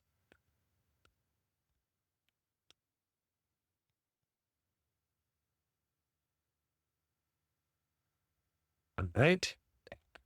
Let's try to search print Python built-ins.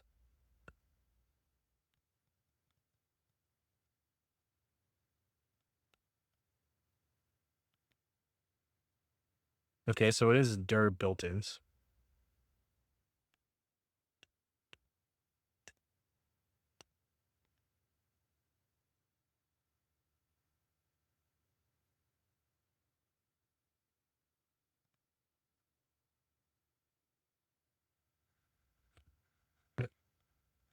The demo gods are not happy with me today. You don't have to import the built-ins. You can use the dir function on the built-ins object. Oh, okay. Maybe I just have to do.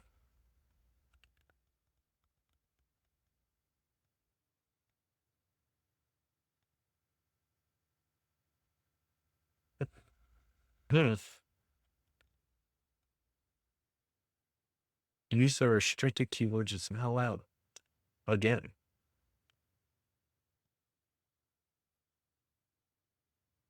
Decorating Python's built print function, your guide to Python print function, built-in objects.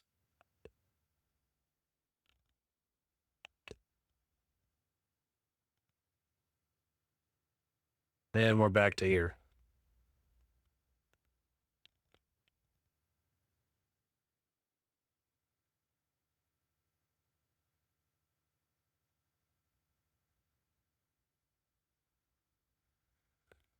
So we weren't able to do base64 either, because that was one of my ways of thinking to get around it. There's a lot of basic functions integrated into Python's object class. We can also refer to it by creating objects and when we want to call them.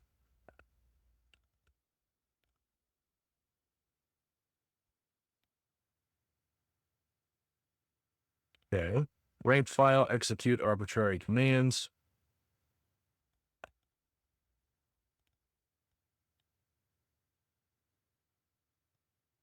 Ugh.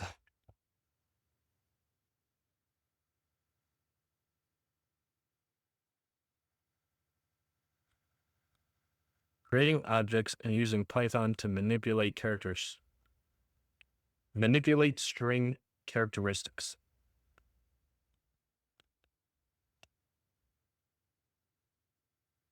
Dictionary OS, system, ls. Sure.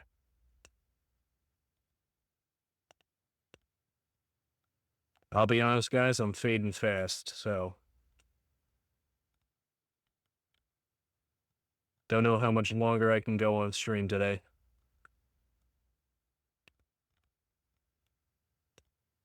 We'll keep trying.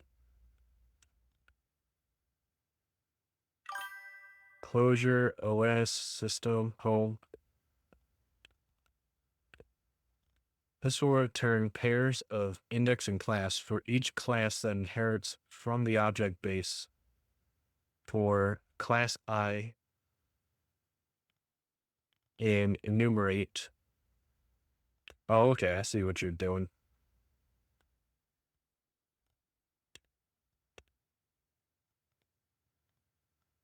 Let's give it a shot.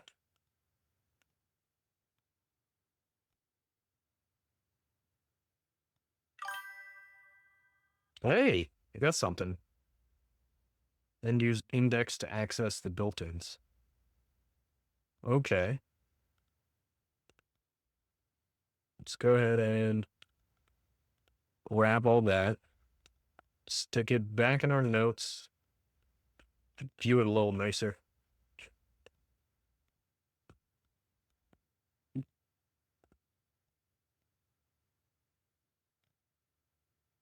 Oh, wow. Okay. Maybe a little longer than I thought.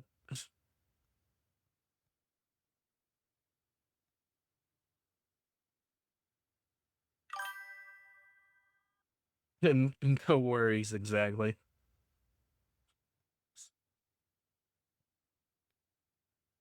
Just gotta find the useful ones.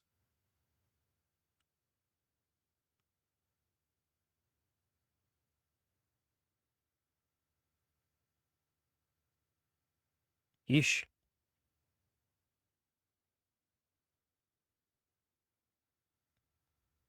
Oop. I saw IP address. SQL.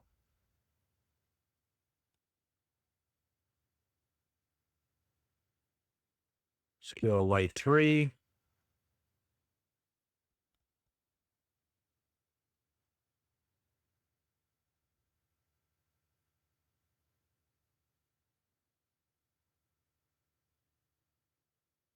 See a lot of SQLite.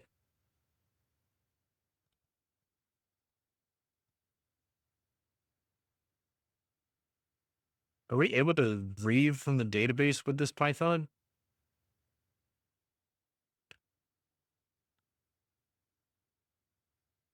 HT password manager.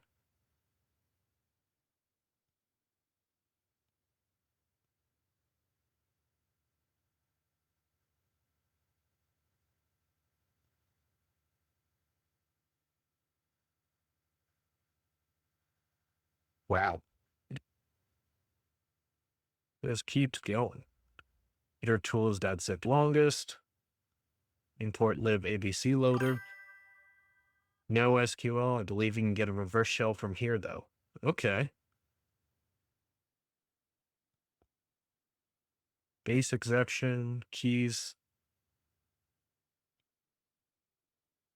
dictionary keys, and we're back here.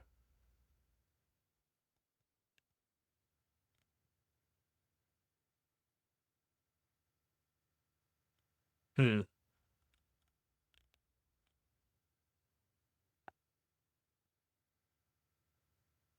Then use the index to access the built-ins. Okay. So for I, CLS enumerate those classes and the subclasses. Print fi CLS.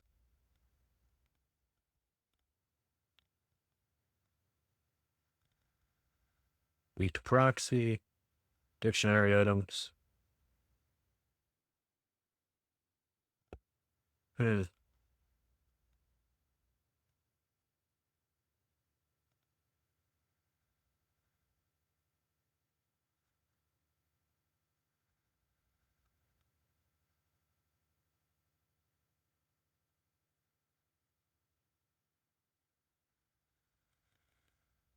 wish I could just,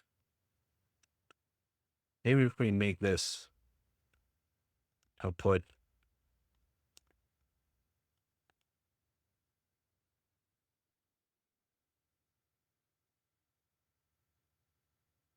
can we make it pretty?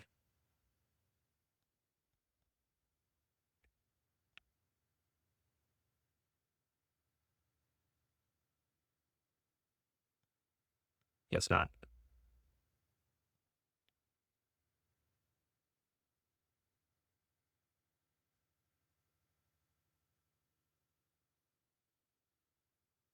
Function get set descriptor.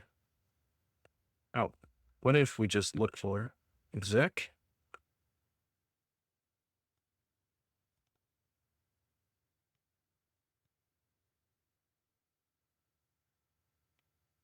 Oh, is it called eval maybe?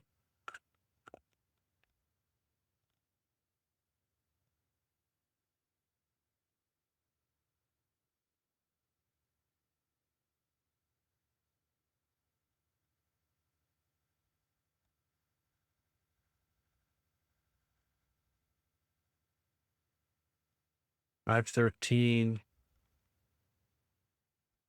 those dot eval context.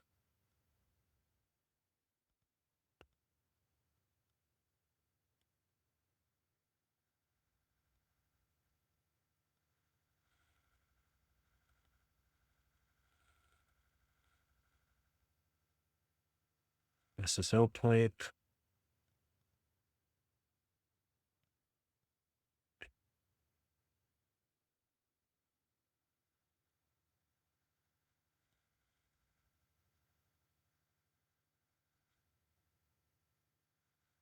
Hmm.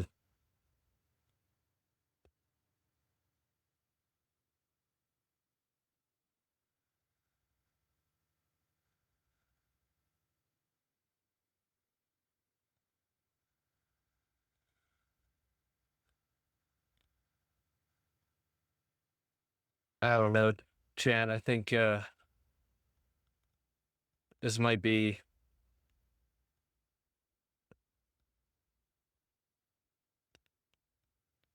We're getting useful info. I shouldn't give up that easily. Right on the cusp. We just have to find the right function to do it.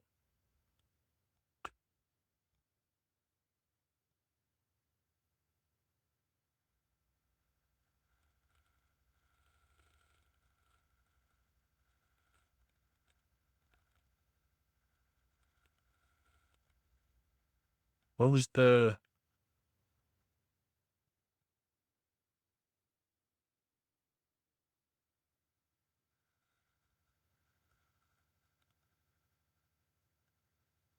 Marvel sys built-in? Are we able to call this os.py?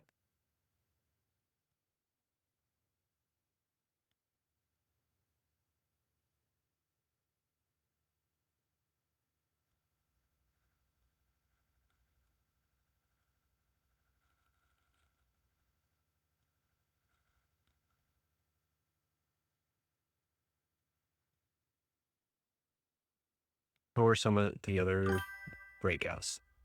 317?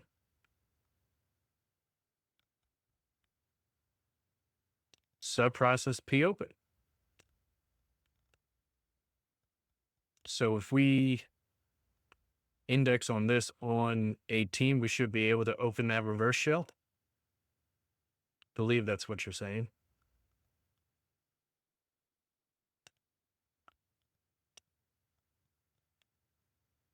Subprocess p open.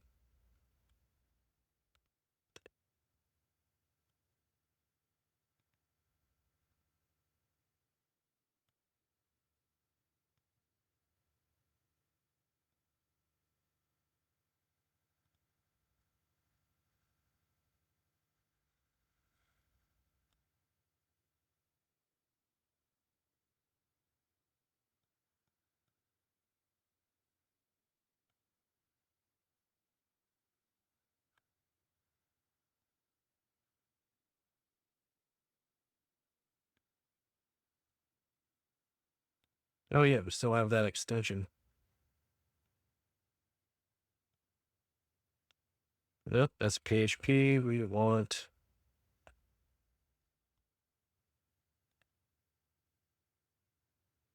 it's open for Python.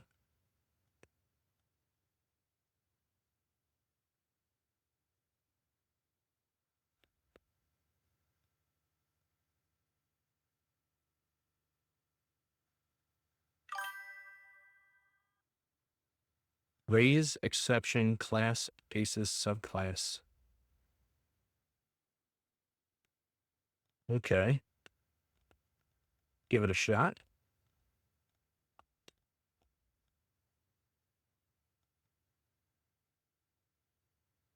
So we have basis 0 subclass indexed on 317 named.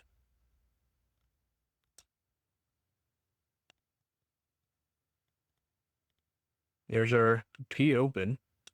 So now we have to use that to get our reverse shell, right?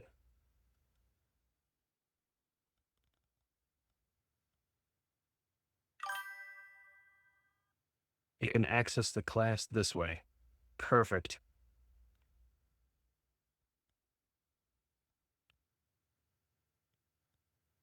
This is gonna make you upset, but I'm not sure what Python P open really does.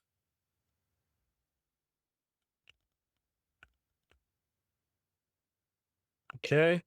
Allows you to launch external programs. Okay.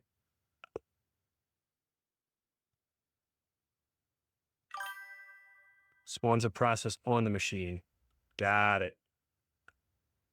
Okay. So we should be able to call it and then use something like that. Or let's start with ls-l. So command capturing its output.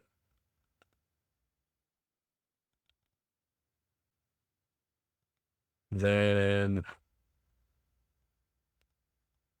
should be able to print that out.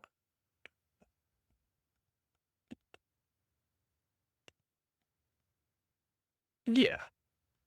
We'll test it out. Let's see. So that's the dot name.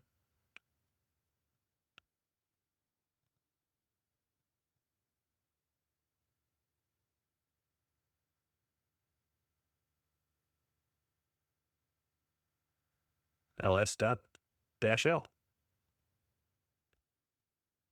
Okay. Just gotta work through some of this parsing.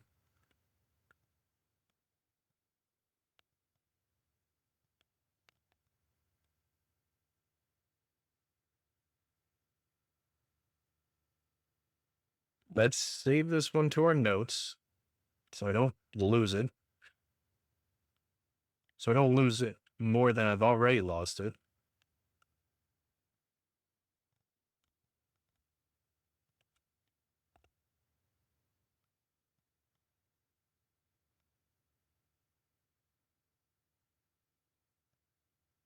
Right.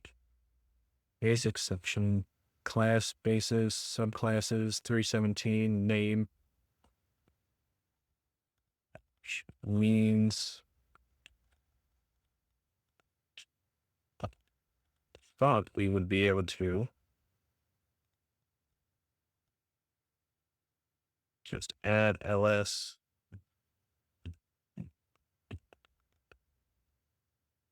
l.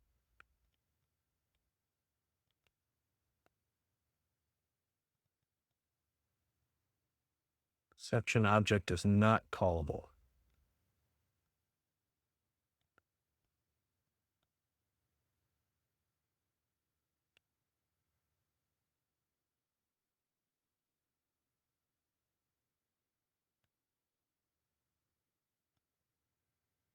Okay.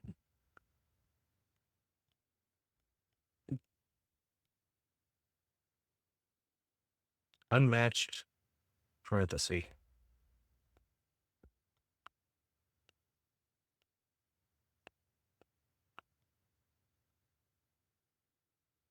All class basis 0 subclass 317.name. No, we don't need the dot name.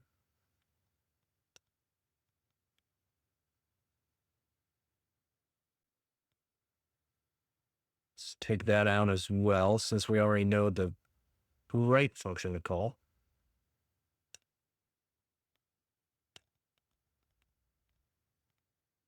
Okay, so our output's not being piped back to us. Get rid of that, rid of that, rid of that, rid of that, rid of that.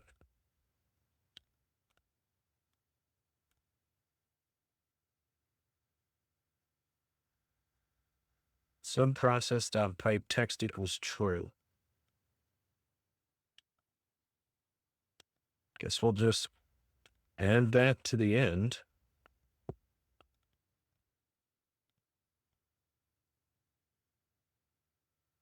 Don't need to save. Run it back. Also do shell equals true. Okay.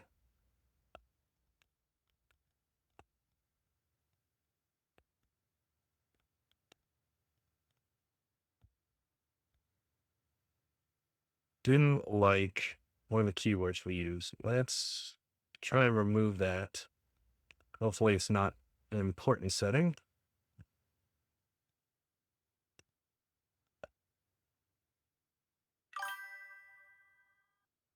Thanks subprocess itself is filtered. Okay.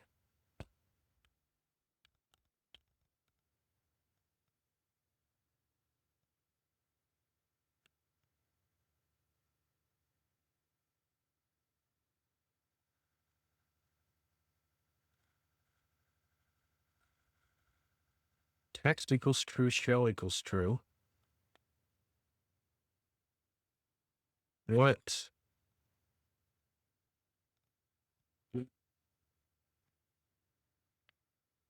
When should we think subprocess itself is filtered? Okay.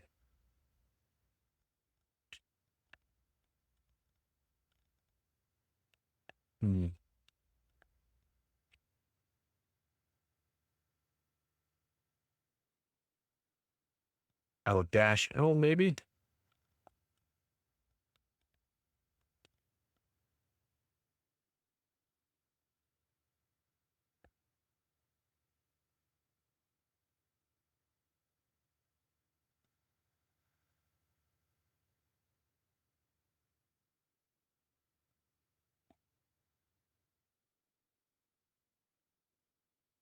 Using the sub process module.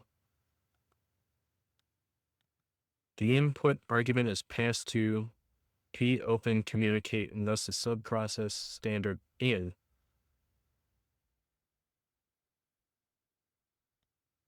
Do we add? So that's calling it dot communicate. Add standard out 1.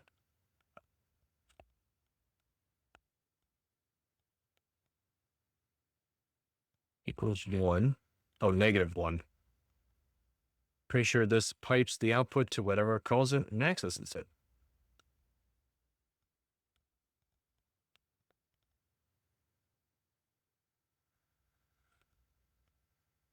No.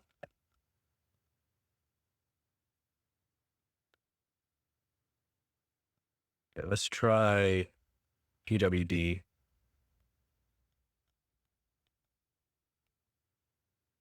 Still nothing.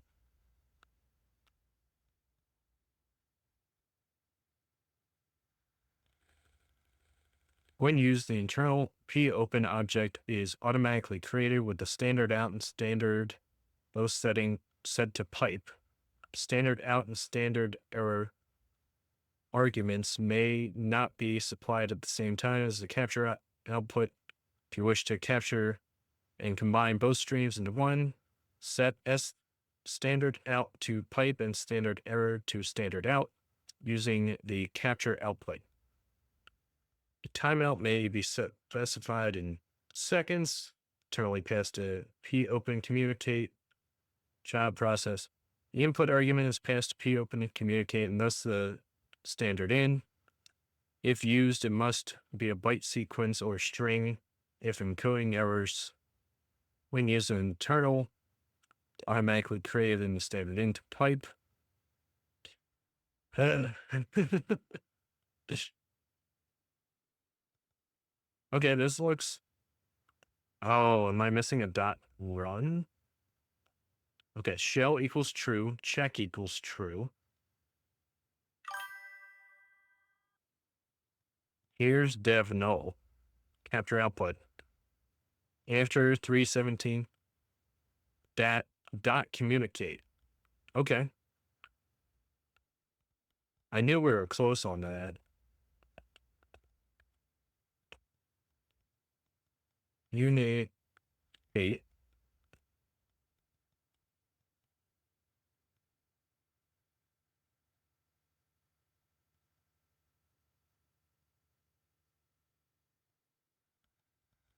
No, perhaps I'm missing something.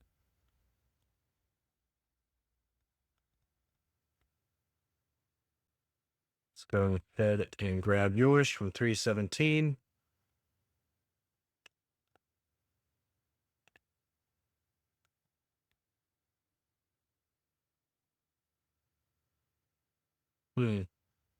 Oh, should this still be set to... Ah, thanks.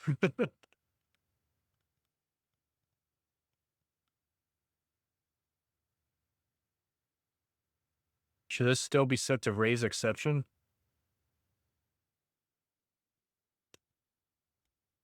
Yeah, probably. Because that's where the standard out issue's coming in. Right? Hey, there we go. Okay, we're able to do some functionality now. We're able to know that we're at production. We got it. Just for that. Yeah, good job. Sweet. Okay. Stay calm. Now we should be able to use our reverse shell.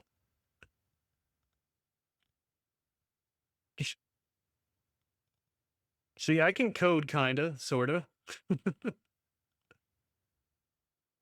If we're able to just execute some system commands, we should probably also check who we're running as. So let's do ID.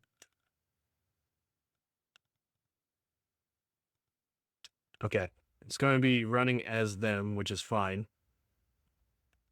Let's just hopefully grab this simple bash.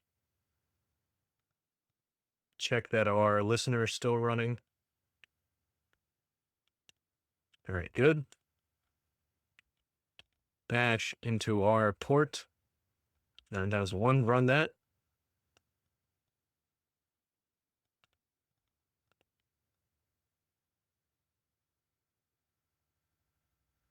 Thanks, exactly.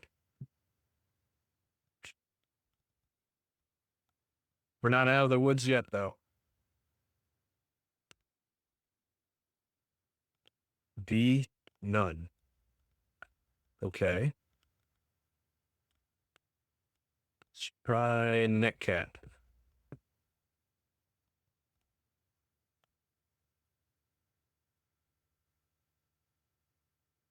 Oh,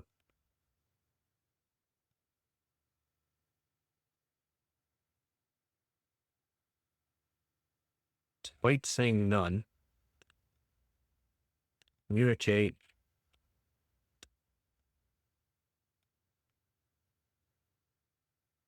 Want to make sure I save this code as well.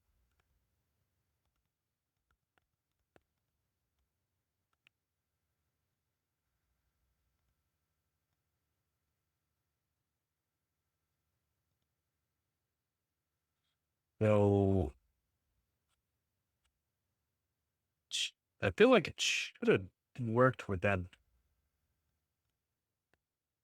Wait, none.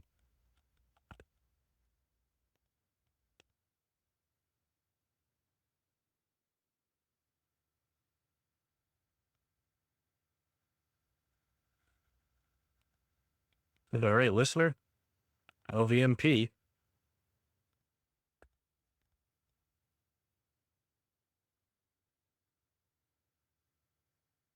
Don't think it makes a difference, but listening on that port. Bash Interactive. Back to us. 10, 10, 16, 90.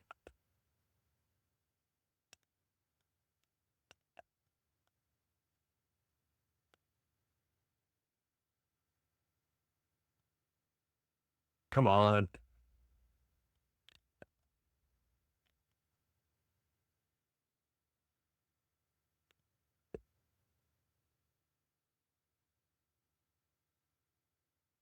Maybe we don't need it to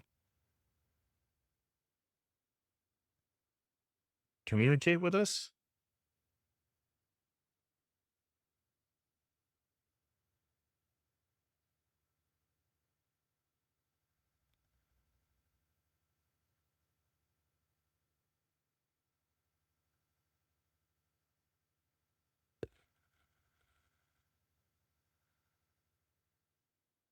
See. Python. Let's start with that.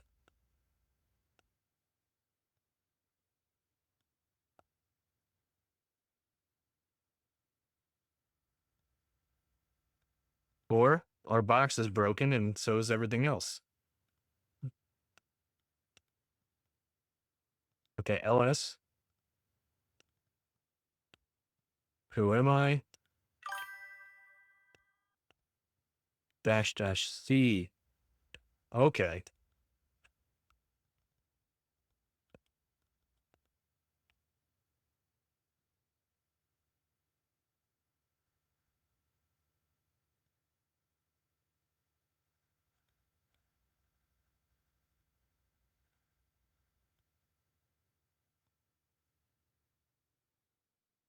Hey, there we go. Nice.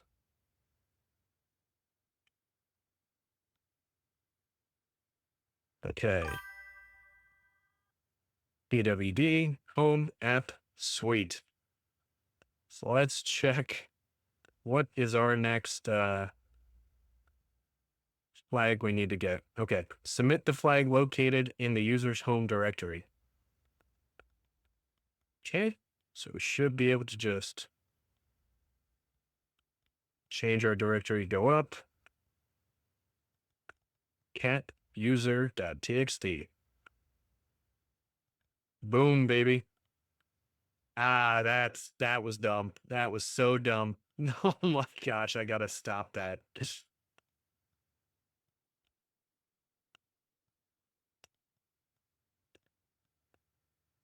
Okay. Oh man, is that gonna burn me one day? Okay. Paste in or flag.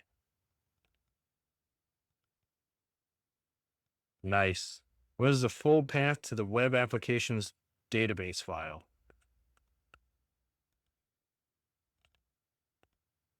Okay. What is the database file? Where would that be?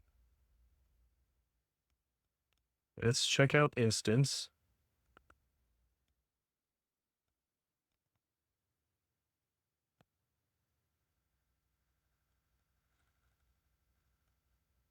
All right.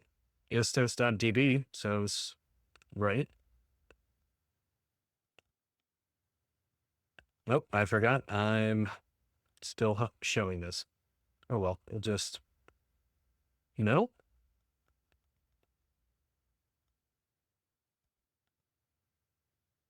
might be database.db as well. Okay, that's what it is. What is the password for the Martin user? Let's check the Etsy password while we're here. There's Martin. There's us. There's root. Nothing else. ID.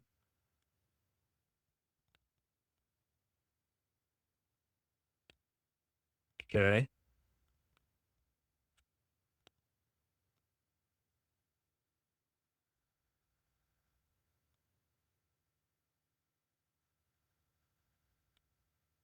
We want to get a full interactive shell.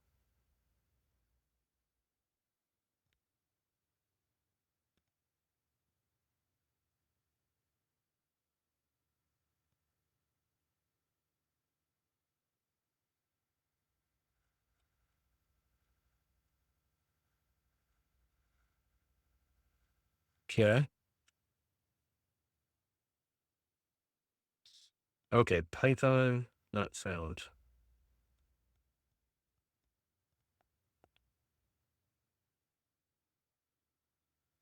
Hmm. Let's see if we can just cat the database and get lucky.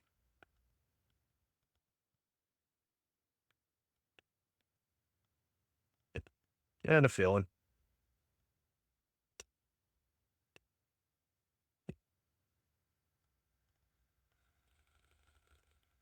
ID, user, code, primary key, ID, username, password.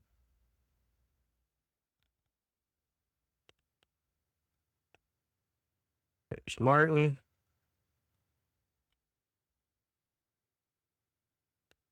And is the password just development?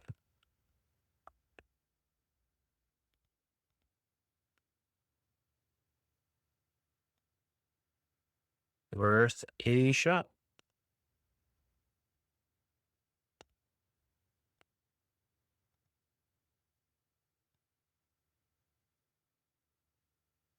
Unless we lost a rock. Nope, we're good.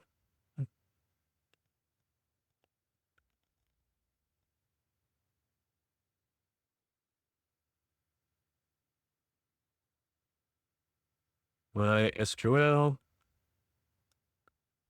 Sets.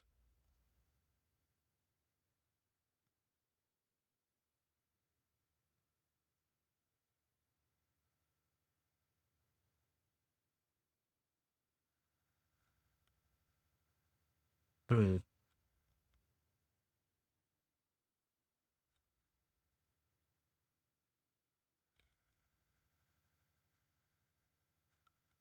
Can I get a better shell here?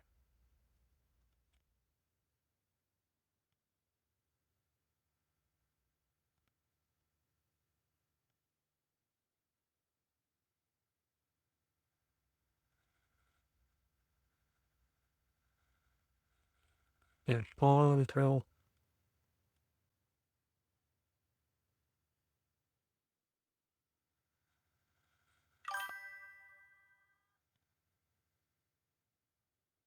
Ah, thank you very much. Exactly.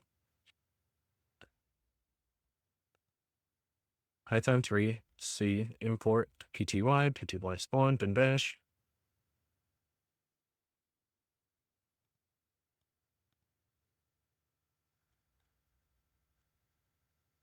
Okay. How are we using?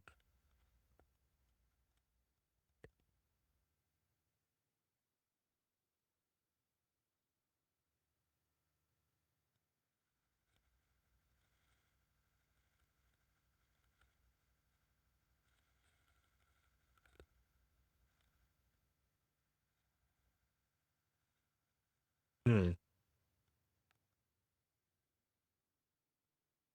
Yeah, Martin. And then right after would be the password. So maybe it's hashed. Use Python to spawn an HTTP server, then exfil the DB to the attacker. Okay. Still kind of want to poke around and see what else is on here and what else we can access as app production. We might be able to find some config files that should help us.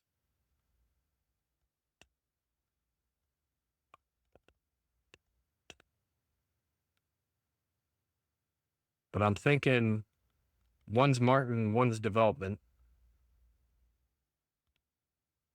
And then it's some sort of hash after it. But we can see into the app.py.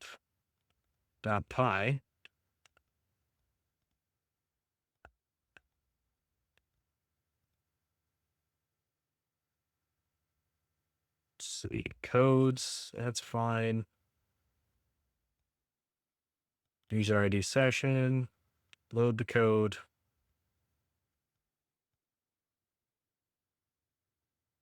Okay. Log in. MD5 hash of password encode hexadecimal redirect password.first.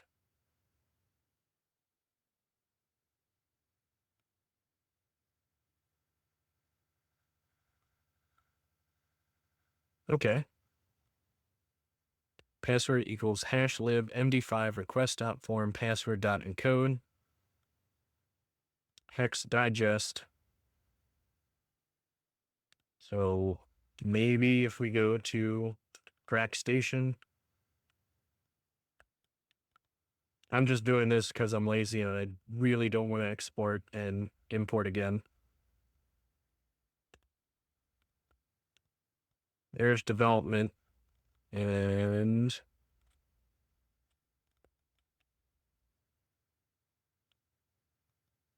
there's Martin.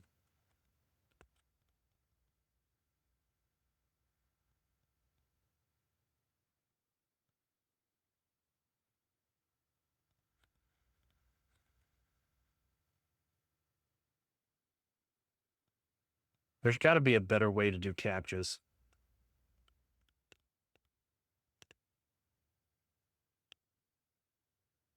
Hey, nice. So development is development, and Martin's is feels sword master. Feel swords master. Whatever. We're able to crack the hash.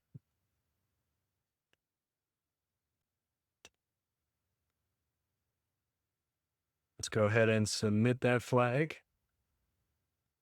Nice. There's a full path of the script that Martin can run as any user without providing a password. Think you can just SSH now. Yeah. Oh, thank God.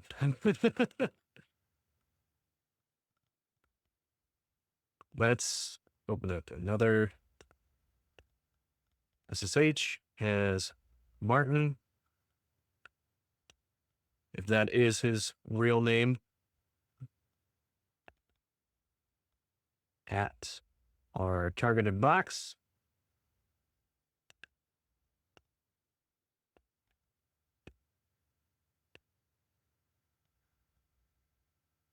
Come on. 10, 10, 11, 62.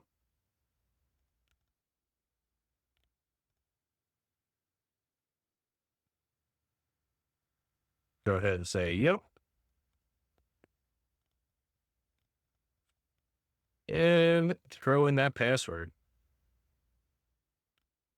Nice.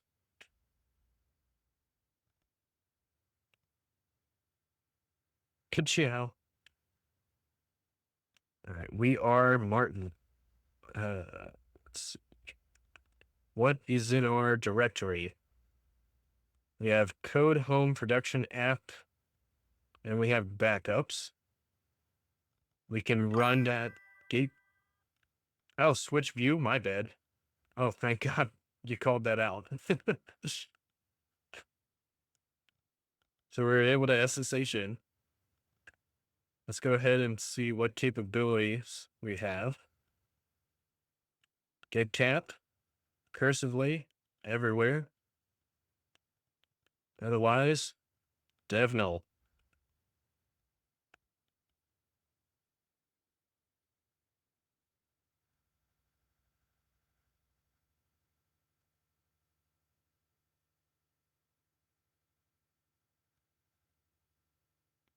Okay.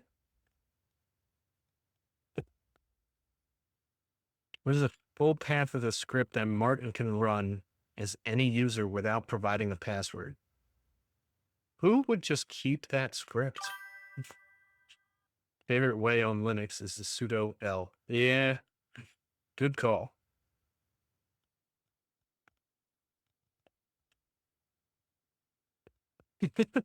Backy.sh.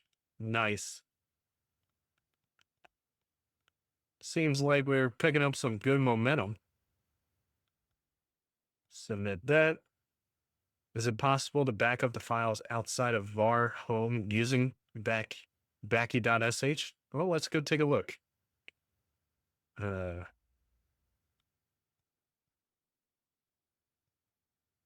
Let's. Hey, we'll just cat that real quick.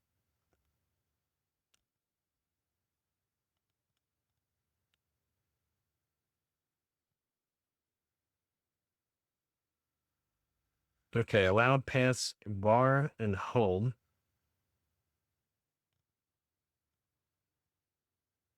Okay, usage. Task.json, exit 1. JSON file not found. Update JSON user bin JQ. Updated JSON to JSON file, directories to archive.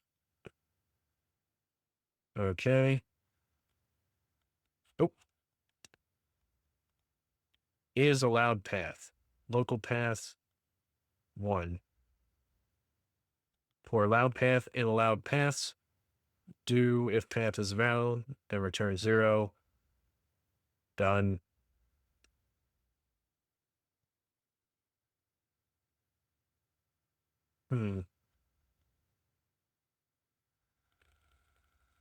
For allowed paths in allowed paths, do if path is in there, return 0. Directory not allowed. Only directories under var and home are allowed.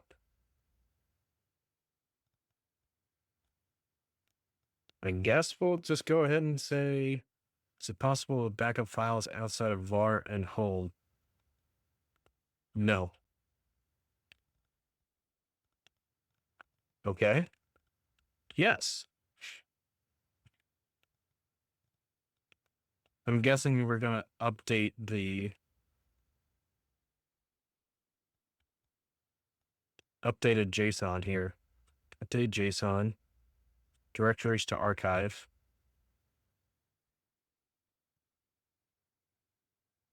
Loud paths is var and home.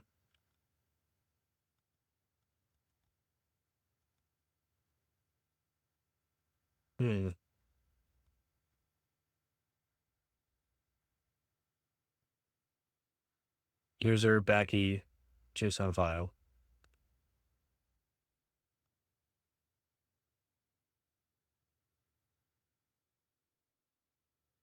ls-l a user bin backy.sh. Are we able to just edit this file maybe?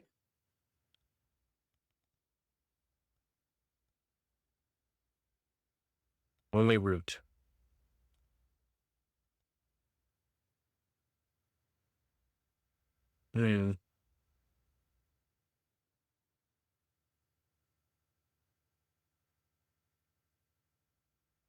Backy JSON file.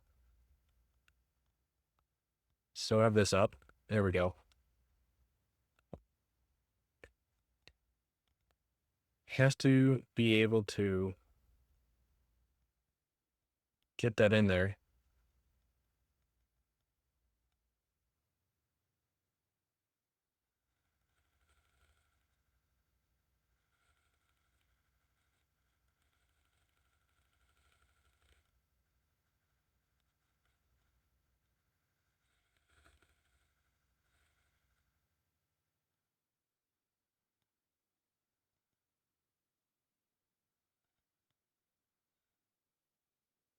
If not, in directories to archive is not allowed in path dir, then echo dir is not allowed.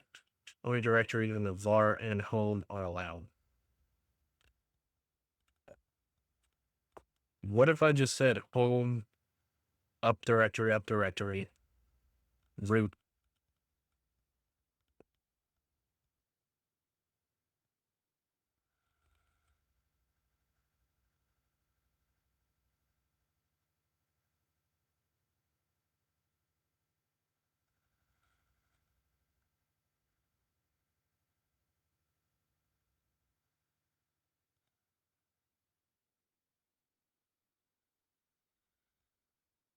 Hopefully I don't need to make a whole JSON file.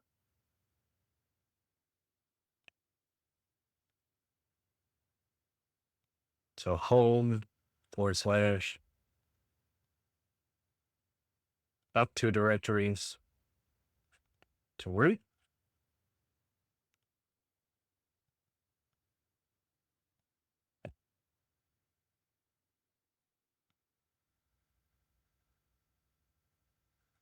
Maybe I can just say the directory.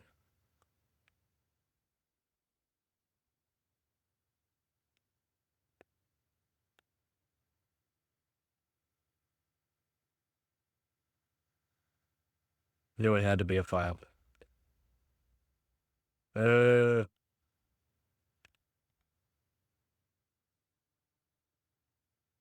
Test.json.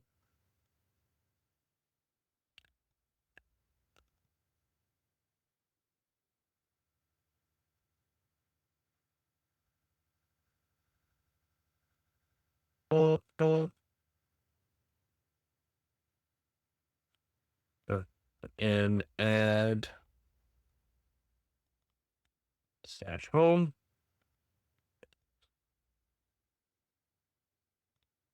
Up, root.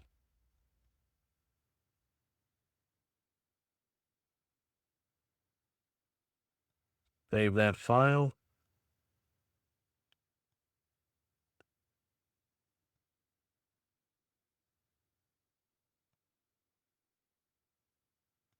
These are sudo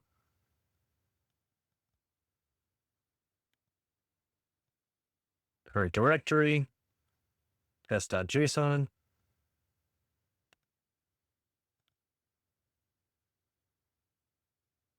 Okay.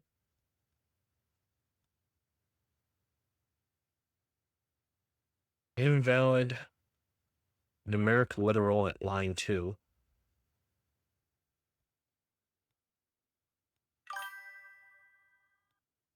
Are there any example configs? Good point.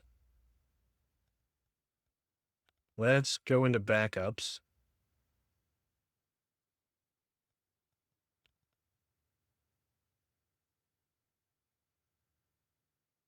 So you have some JSONs. Okay, we have temp and task.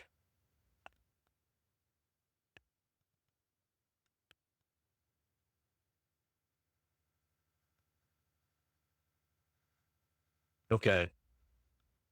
Multiprocessing, verbose, directories to archive. Exclude everything. All right, what's the other one?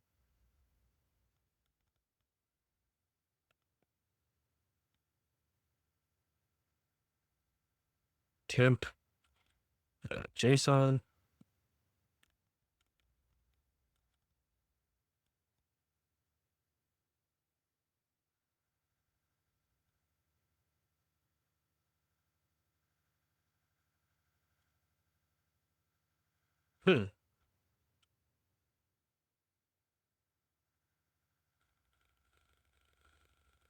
Wildcard.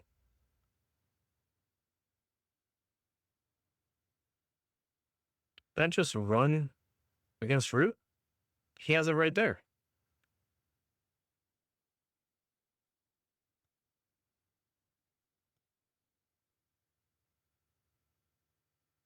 Okay.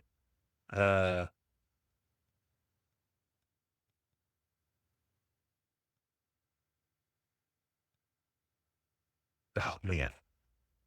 Wake up. Yeah, try that. Okay. Uh,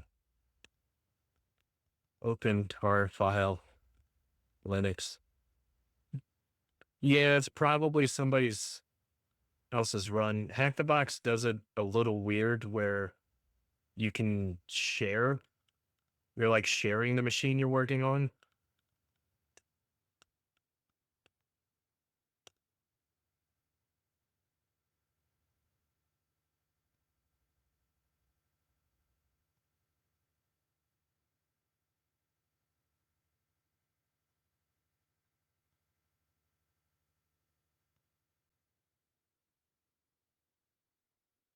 Okay.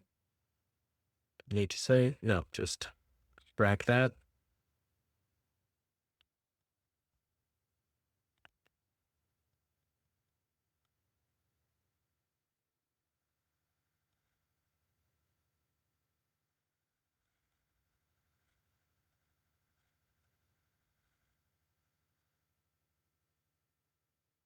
Extracting.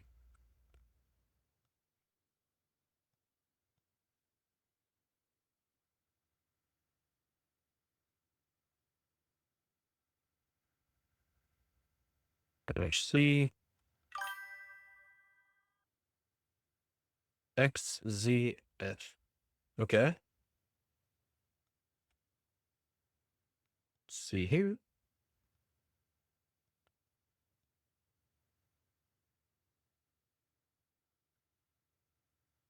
What's there? Come on. Like, my poor machine is struggling today. Okay, XZGF.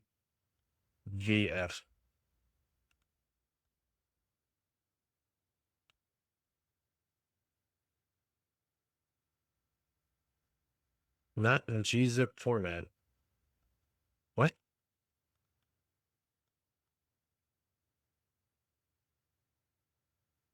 Okay, fine. Dash C. Home.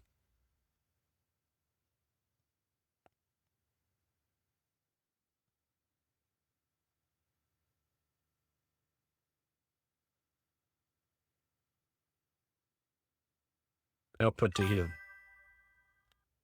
I hate tar. Pro tip command flags do curl.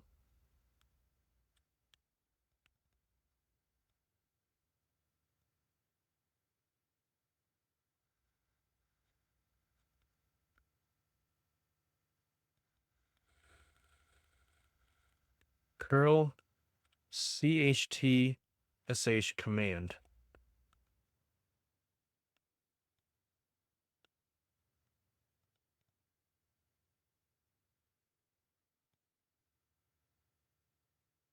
So if I do this and then do tar.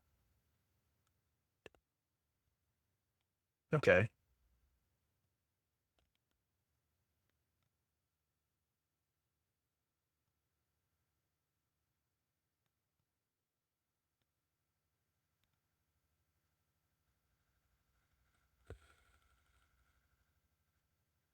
Oh, cheat SH.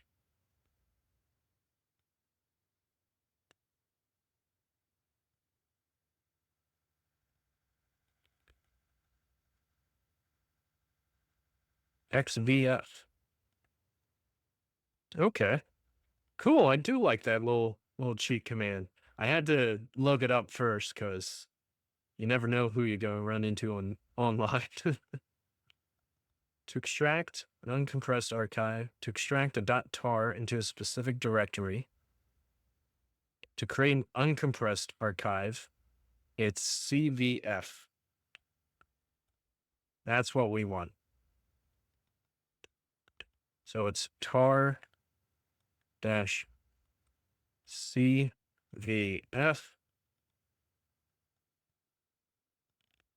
code home.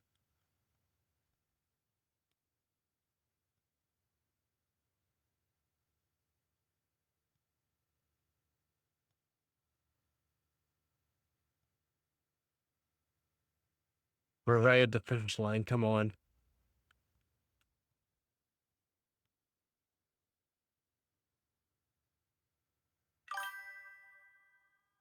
No worries. That's right. No trust, then verify.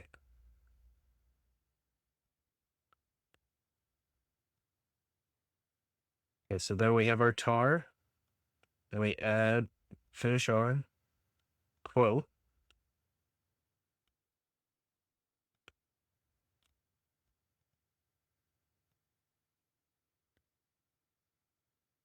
And then we'll just say home directory unpack.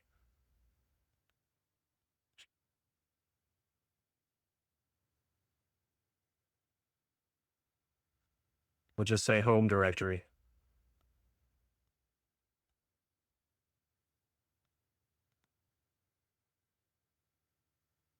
Okay. Maybe not.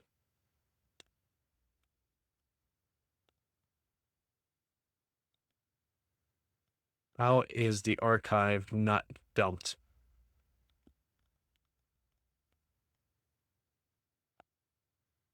Ugh.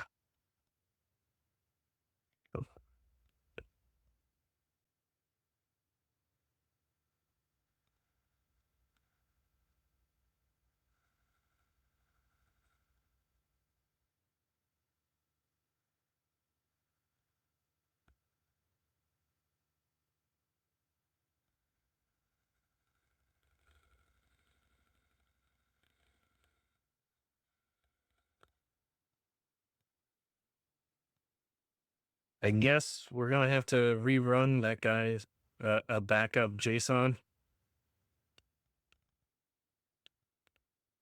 A list of contents. Try the whole root thing you were doing earlier. Just copy the syntax. Okay, yeah.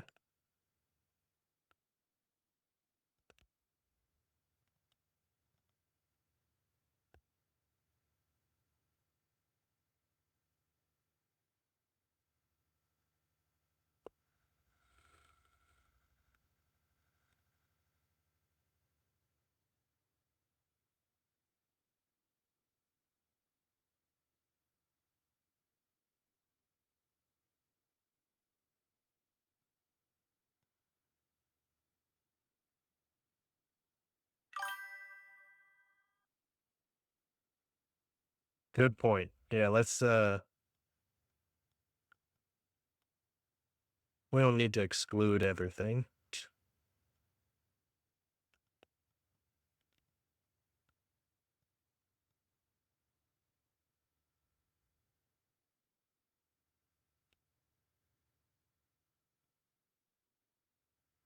Okay, and that's fixed.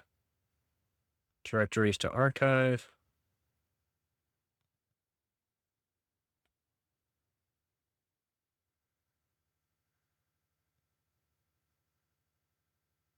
Nope.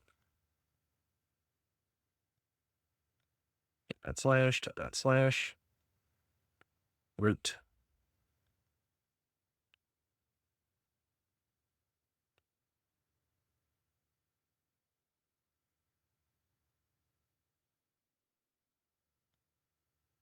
Sure, we saved it. Okay, good.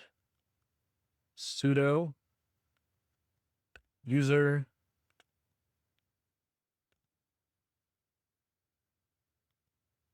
bin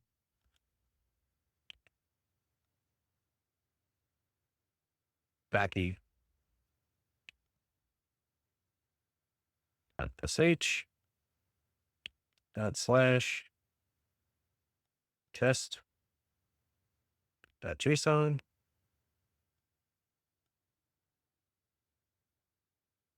Okay.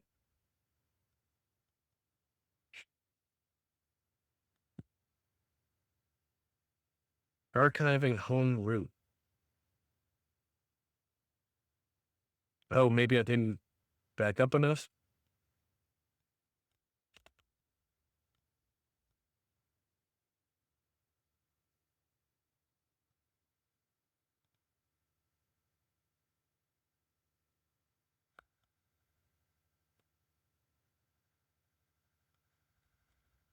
No, what?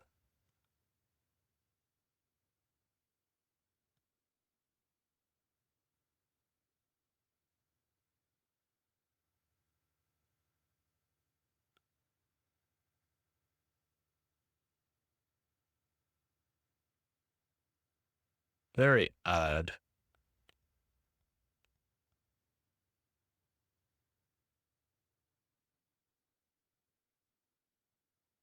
Okay.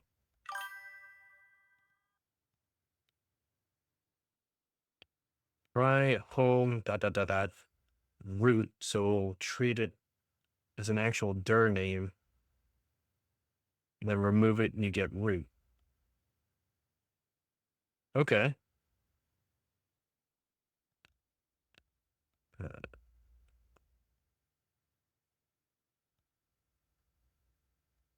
Test.json.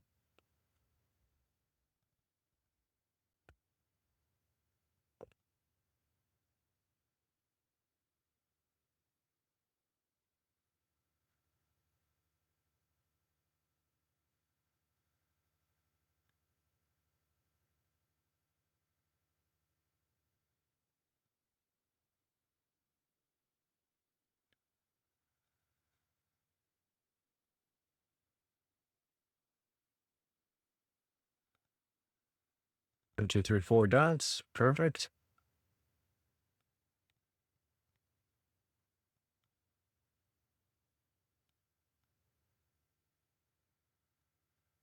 Fingers crossed. Here goes nothing.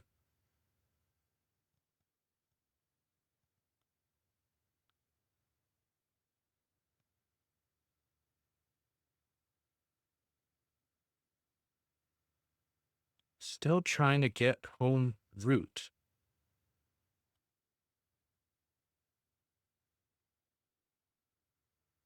Archiving home root.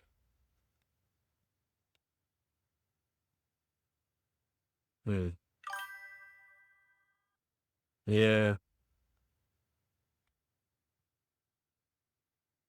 I know it's a little cheeky, but we could just copy that that previous one.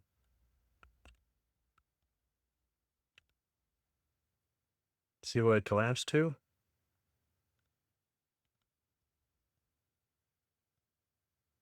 All right. So if we go in here,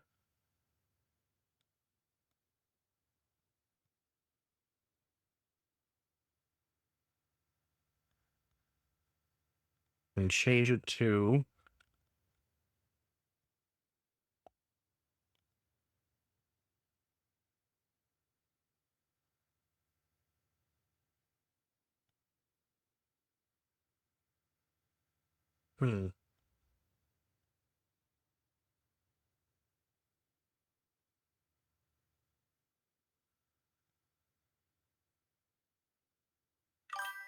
maybe double forward slash. Yeah, exactly.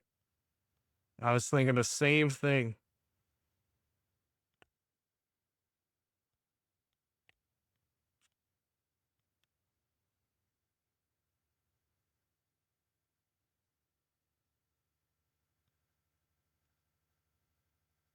Nope.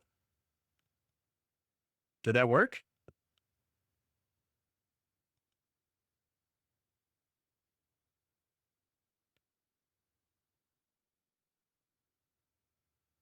That looks pretty good.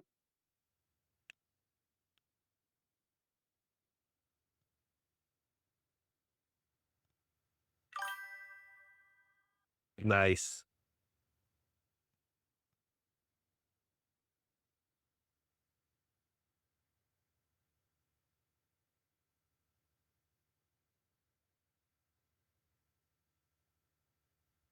Oh no, which one did we make? Probably this one. Yeah, I think that's us.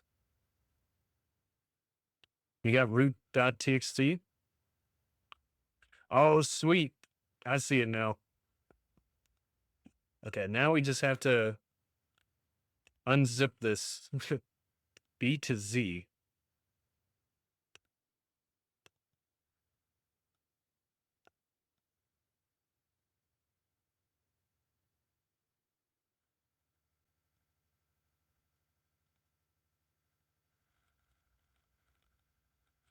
XJF. Extracts the archive. Specify the archive is compressed with B to zip. provides verbose output, specifies file name. Char XJVF.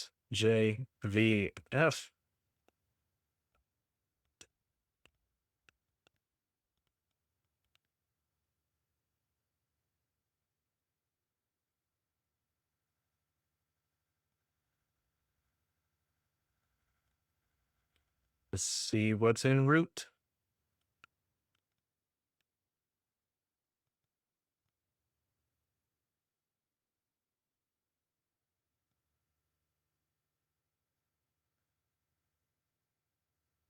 Root and TXT. Nice, we got it. Piece of cake.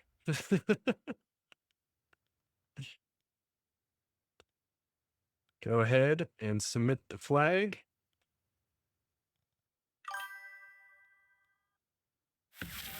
Nice. Thanks for your help. Exactly. That was, oh man. I'll be tuning in more streams for sure. Have a good night. Yeah, you too. Thanks for stopping by. Make sure to follow on here and Twitter. That's usually where you'll see updates about upcoming streams. Usually going for 1 p.m. Eastern Standard Time for a few hours. Usually trying to crack a few more CTFs. So, with that being said, thanks everyone for tuning in. Hope you enjoyed. Hope you learned something. And, oh, awesome. Thanks for a follow there too. GG. All right, guys, take it easy. And I'll see you all tomorrow. All right, bye.